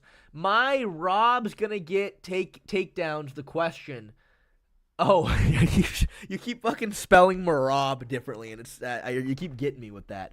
My Rob's going to get takedowns. The question is whether or not Sean accepts position. He needs to be JDM versus Bilal and try to get the fuck up the entire time. I mean, yeah, theoretically, right? Theoretically. I mean, yeah, there were moments where Sean was trying to work off of his back and throw up arm bars and triangles and omoplatas, and it's like, I don't know about that, man. I don't know how likely it is you're going to fucking armbar triangle Morab off of your back. Like, I just got to be honest with you. I think that, again, it's that front headlock position, man. I mean, I know I sound like a broken record, but he cannot get stuck in that front headlock position. It's because if you try to stand up from the front headlock, that's when Morab is going to start kneeing you to the head. If you don't have the strength to really dig your hands in there and break free like Umar was able to do it way better than Sean was. But, based on some of this sparring footage we saw a lot earlier, he is working on that, right? Like, you see it right here with Taquino Mendez, former ADCC champion. It's this position right here. Like, it's only a snippet, but they're drilling that front headlock position, and that's huge. If Sean can negate that front headlock position, I think he has a way better chance of getting back up. Because every single time he got his head free and grabbed an underhook, he was able to disengage, So, I mean, I don't know. That's really the main question. Fighting Morab, who's an absolute animal. He's an absolute animal. So we're doing everything we can to give us the best shot at beating this guy.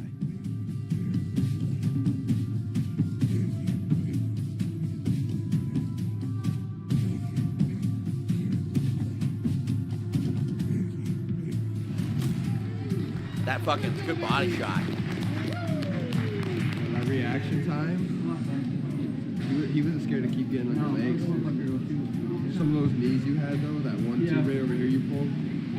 Suge just got done doing five hard 5-minute rounds with some fresh killers, and I've watched Suge spar a lot over the last few years since I've been out here, and I've never seen his reaction time look that good to takedown defense. He's doing all the right things, from stuffing the head, digging the underhooks, circling off, and then countering with knees and stuff up the middle. He's looking sharper than ever. When I first saw this guy, I did not think he was an MMA fighter. That's funny. Put Morab's lights out. Yep, sparring just got done. We had fresh guys going in and out on him. He hit 5 rounds hard. His reactions to the wrestling are so much stronger. His body's so much stronger. He's pulling so many shots that would probably put these guys' lights out. And his mind's strong. So his body's strong, his mind's strong, and I'm feeling really good about the sparring. The camp, his weight's a little higher than it usually is, which I like. Oh, that's interesting. The weight's higher. That's huge, dude.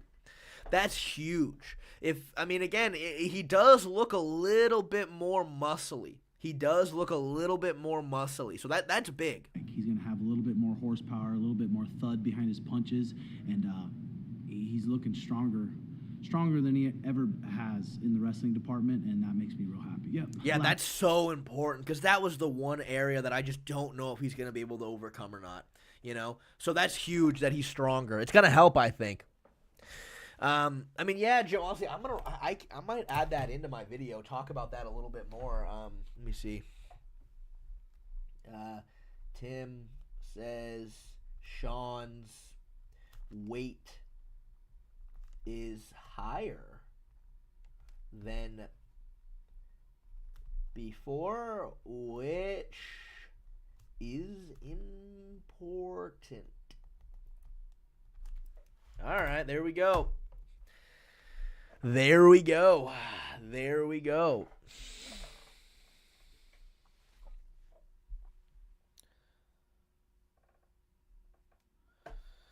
I don't know if you watched the embedded, but in the recent ep, there's a really cool moment where Aljo is totally surprised by Morab using something he taught him earlier. Really? I didn't know. I didn't see it. I did not see it.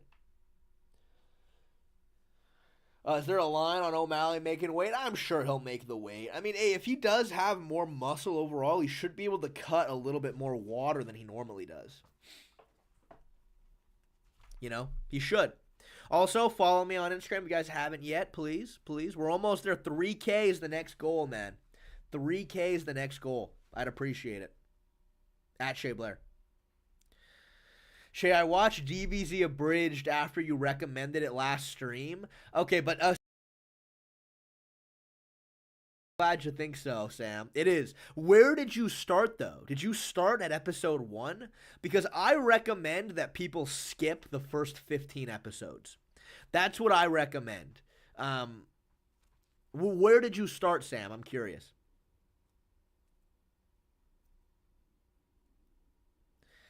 Okay, fair enough, Sam. Fair enough. Because the thing is, right, like, you can tell, like, episode 1, it's so old, and it's so much more of, like, when they started it, it was more of, like, a goofy parody. But as it goes on, it really becomes, like, its own dub of the show. And the Android saga all the way to the Cell saga is fucking 10 out of 10 peak.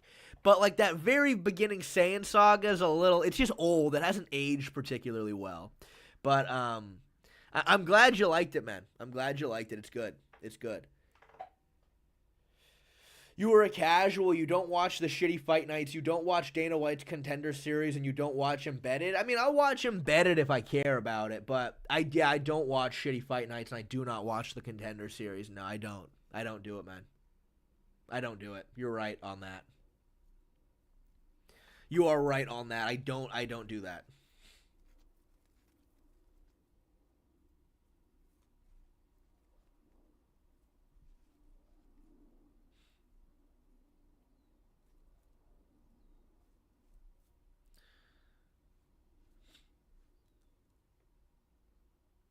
Oh, John Smith, thank you for the $2. You watch One Piece? Nope. I do not watch One Piece. The only anime I've ever watched is Dragon Ball Z. It's the only anime I've ever watched. I mean, I don't know. I'm sure I've watched another one before in my life, but, like, not all the way through like Dragon Ball Z. I've never watched anime. I'm not much of an anime fan.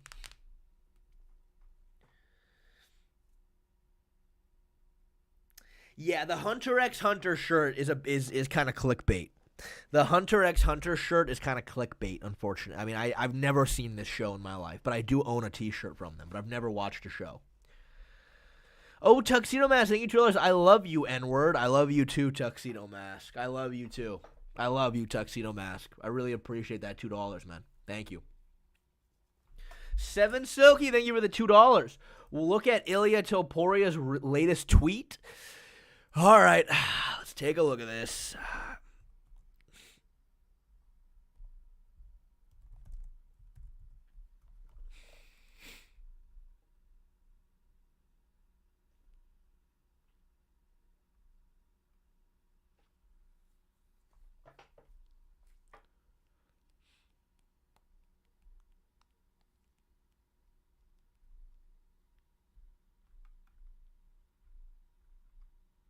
Islam, if I 18th of January, it seems kind of old.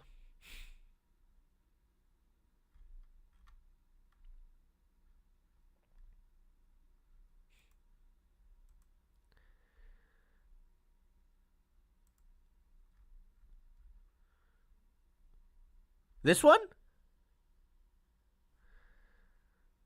Well, yeah, why are they out of order?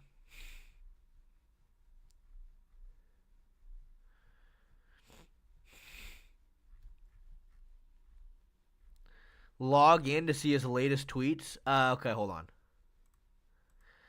I just want to make sure I don't dox anything that I don't want to. I do have a Twitter for my YouTube, but I don't. I've never used it.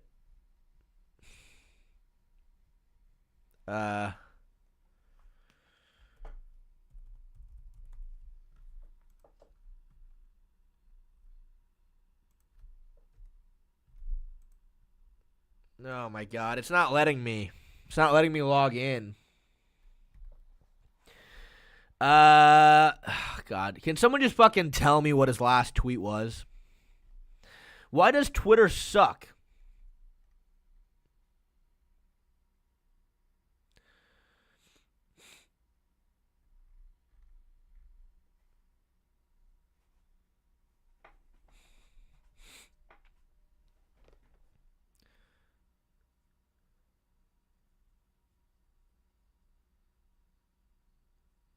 Oh, you know what, DC? I did see that. He was asking whether or not we want to choke or knock out Oliveira. Yeah, I saw that. I did see that. I saw that. I absolutely saw that.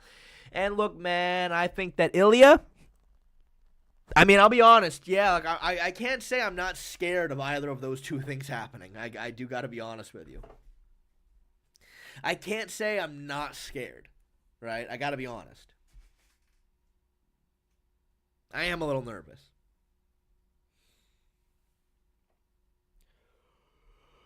Oh, I'm a wee bit slightly terrified. Do not get me wrong, man. Do not get me wrong.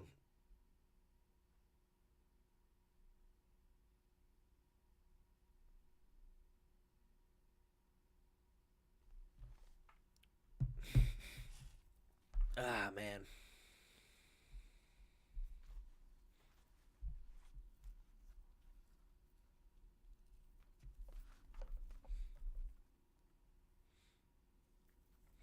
Any tips for a better half guard game? Look, Minecraft enchantment table. You gotta use that knee shield, my guy. You gotta use that knee shield if you're getting smashed. That I think that Z guard, like really high knee shield game is important.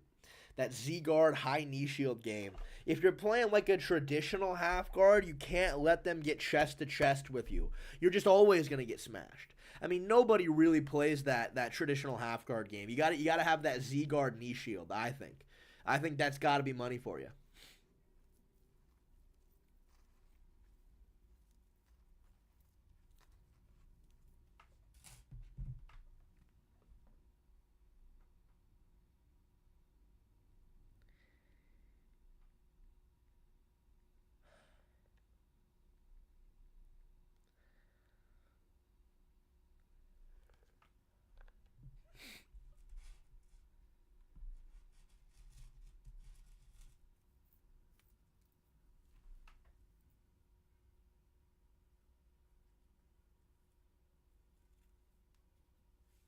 I mean, I don't know. Minecraft enchantment table, dude. I would like to.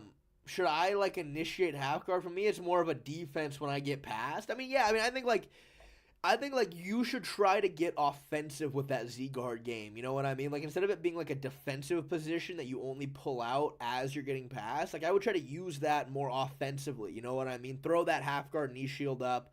You know. Don't let their knee pop out. Like when you've got the knee shield, you don't want their knee to go across your leg. You want to completely have their leg captured, you know? And then again, like underhooks, you got Kimuras there. Like it's a bitch of a position to be in, and you got to really keep that knee shield up. You have a good instructional for that? I mean, I don't know. Let me see. I know Craig loves that knee shield game. Craig Jones, Z guard. I mean, I don't know if I could speak to any of these videos in particular, but I just know that Craig has a really good Z guard. I know Craig's got a really good Z guard.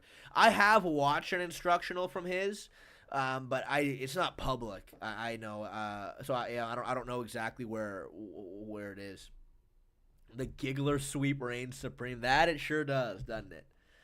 Any updates on Ilya's wife? Yeah, I can say I was acting kind of insane about Ilya Topuria and his wife, to be honest with you.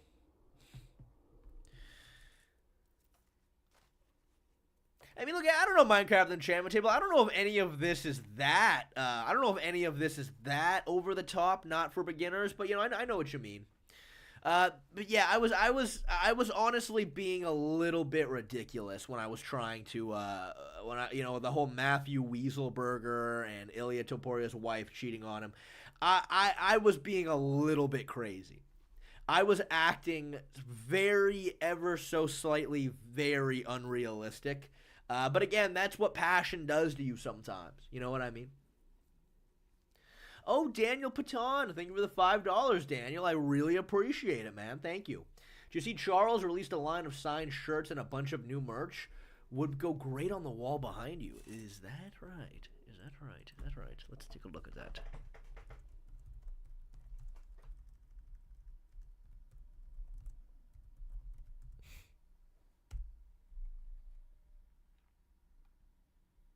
that. For full violence? I don't remember you saying anything unreasonable to TBH. Well, you know what? Here's what I think. I think I might have been connecting dots that weren't there. I might have been connecting dots that weren't there.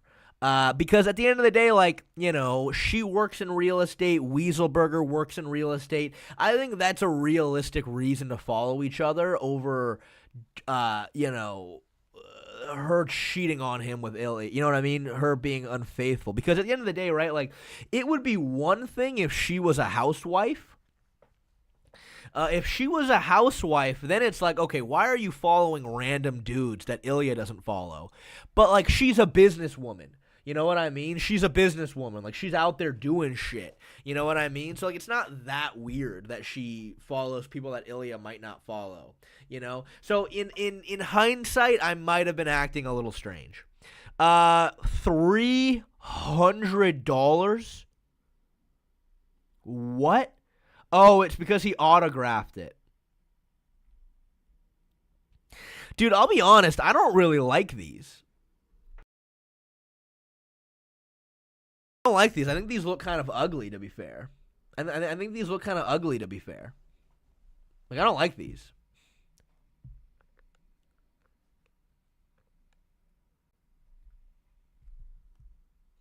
Yeah, these aren't good, and $300 is a lot of fucking money. $300 is a lot of fucking money.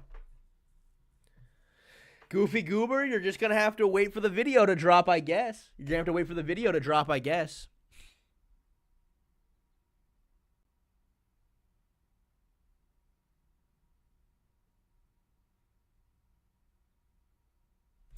Yeah, this isn't great. Not great, to say the least. You should buy Charles's OnlyFans. That'd be fucking funny. That would be funny. We can make a whole stream out of that. I mean, as long as he doesn't have any explicit photos of his balls or anything like that. You know what I mean? Like I wouldn't buy Corey Sandhagen's OnlyFans because that's gonna get my channel taken down. But like, I'd buy Oliveira's OnlyFans for sure.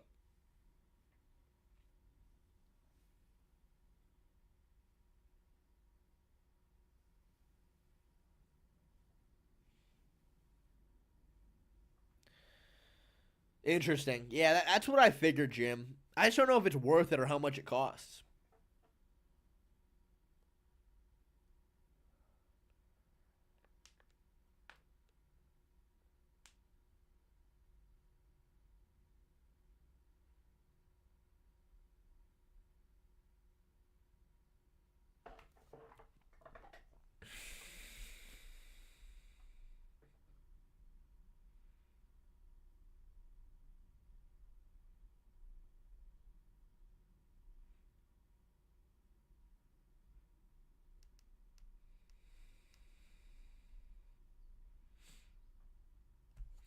Oh man, today was a good stream, guys, to say the least.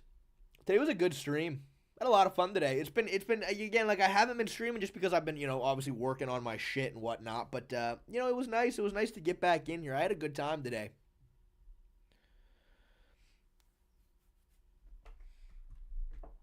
Ilya Charles breakdown coming. Yeah, I mean, dude, once my O'Malley Morab video comes out, it's like, then I'm just chill. Like, and then I can now fully dedicate my time to just purely working on that Charles Ilya video. Like, it's difficult for me to put like a lot of serious work into a video that like is so far down the line, and that like I have other videos that need to come out in the meantime. But once this video is done, then I feel like I can like really lock in, and then I'm gonna be working full time on that video, getting that one done. Thank you for the $2. I can't make girls come from oral. Advice? I mean, I JR1Q 2928. You know, there's probably a lot of context that I need to give you like a really solid answer on that. I mean, I don't know, you know, is there any women in the chat that might want to give their 2 cents on the matter? I mean, like, I certainly have things I can say, but, like, again, I think there's, like, so much context is needed, you know what I mean? But, yeah, I mean, I don't know, is there any females in the chat that want to give their 2 cents on that? Give up? I mean, there you go. There's always one. That's always one, right? You can always just give up. Get proper technique. We have a single woman in the chat just address. You know, John Paul, you know what? Wholeheartedly, I don't think that's true. I do not think that's true. You'd be surprised. You'd be surprised. Like I've had some moments where like girls have popped up in the chat, and I was like, oh, there is more. There is more there than I thought. Tuxedo Mask, give me the $2. But do you condemn Hamas? I don't know. You know what, Tuxedo Mask? I frankly don't. I don't know, man. I don't know. I really don't know. I really don't know. I have no idea. Like, I'm not educated at all on the topic. So I don't know, man. I wish I could say I knew more about it. I purposefully try to stay ignorant on that topic. I have no idea. I have no fucking idea what they do or what's going on.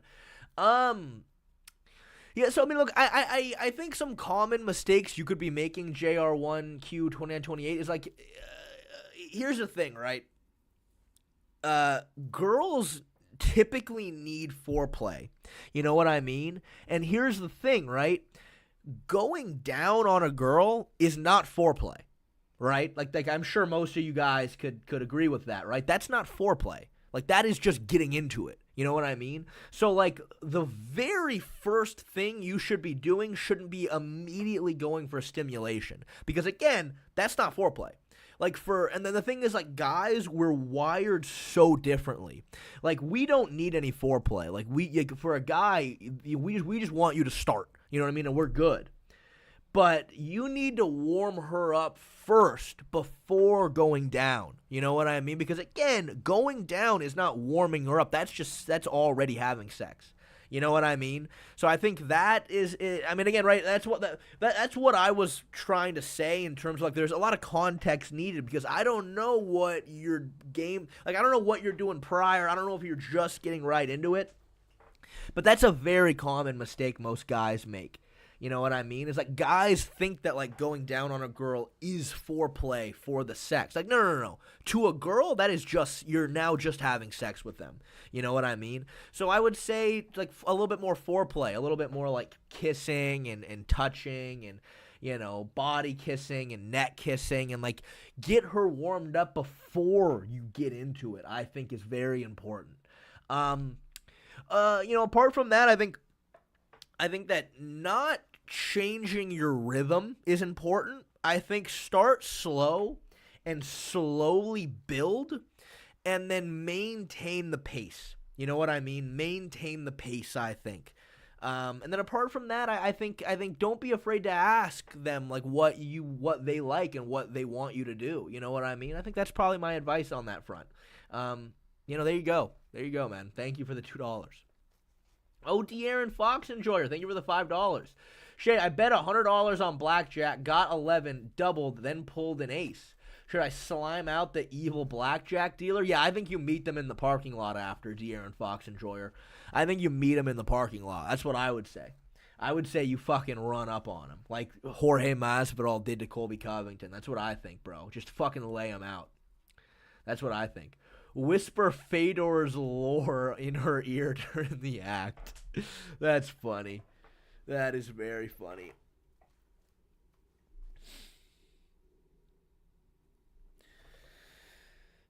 I mean, Carnage Fex 44, I don't even think that's 50 Shades normal advice, you know what I mean? Like, that's not too freaky, right?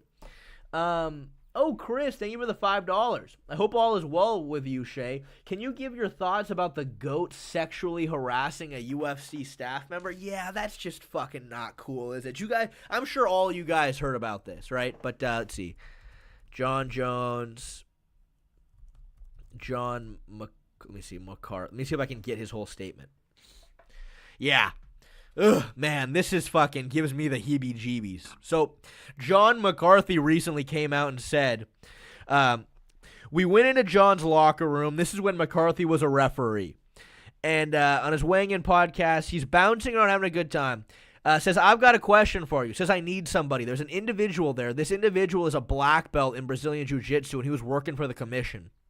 And he says, somebody get on the ground with me. So this guy, being a ground guy, says, yeah, I'll do it for you. I know how to roll. So he goes down, and John tells him, put me in guard. And then John decides to do a sexual act on him. John was previously compared to Ted Bundy, but McCarthy is making him sound more like Harvey Weinstein. Ugh. John was saying, what if I do this? This isn't illegal, right? The guy who was on the ground quickly, his eyes went as big as they can get, and he was like, what are you doing? I said, John, knock it off. I helped the person get up, and he goes, oh, I'm just joking. But, like, is that joking, though, man? Is that joking? Like, okay. If it's your best friend in the whole world, right? Like, it's somebody you're really close to and you guys are buddies. Like, yeah, you can make, like, a sexual act joke. But with some random guy working for the commission you don't know, like, that's not a joke. That's not funny. You know what I mean? Like, what? Like, what? Oh, I'm just joking. Like, you don't joke a sexual act with somebody you don't know. Right? And it's like, okay, maybe it's a joke if we didn't literally know that you're a closeted homosexual. Right? Like, I say literally we know, but, like, it's pretty freaking certain that we know that you're, you know what I mean? Like, come on, right? Like, it's not cool. You know what I mean? That's not cool. You know, I don't think that's joking.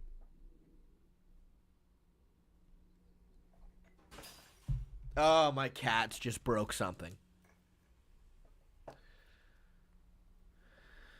Yeah, that's literally how rapists justify their actions. I mean, yeah, it's always an excuse other than, they were trying to rape you,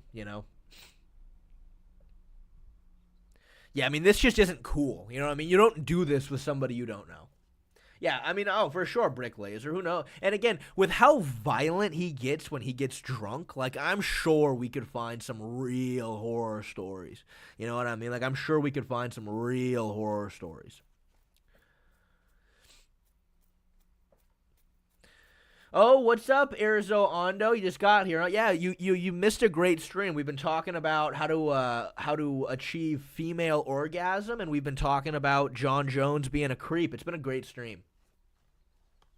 It's been a really good stream, man.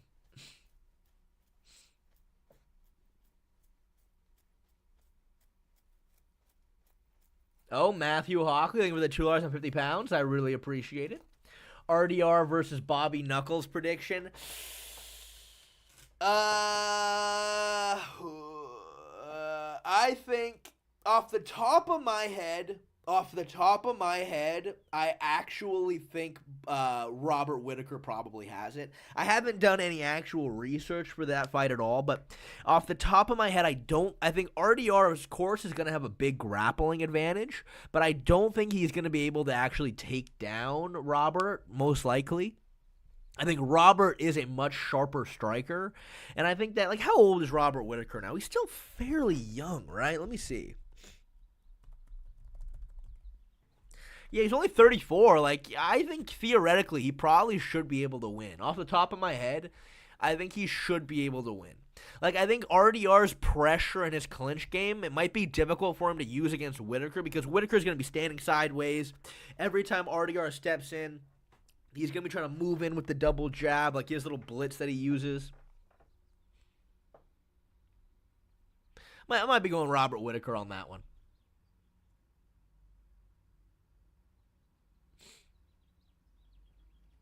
But yeah, RDR is going to be a lot bigger for sure. I mean, again, I would need some proper film study to be certain, but off the top of my head, I think Whittaker's probably got it.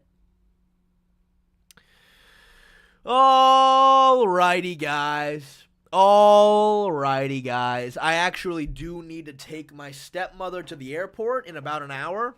So I am going to have to get on out of here. But I do really appreciate you guys coming for the stream today. I really greatly appreciate it. Thank you guys for coming. Again, right, like, I will see. I really hope my video comes out tomorrow. If not, I'll probably stream again. But yeah, expect a lot of live streaming coming up. I haven't streamed the last 3 days because I've been working on that video. But all right, guys, I'll see you all later. Thank you so much for coming. I appreciate all you guys.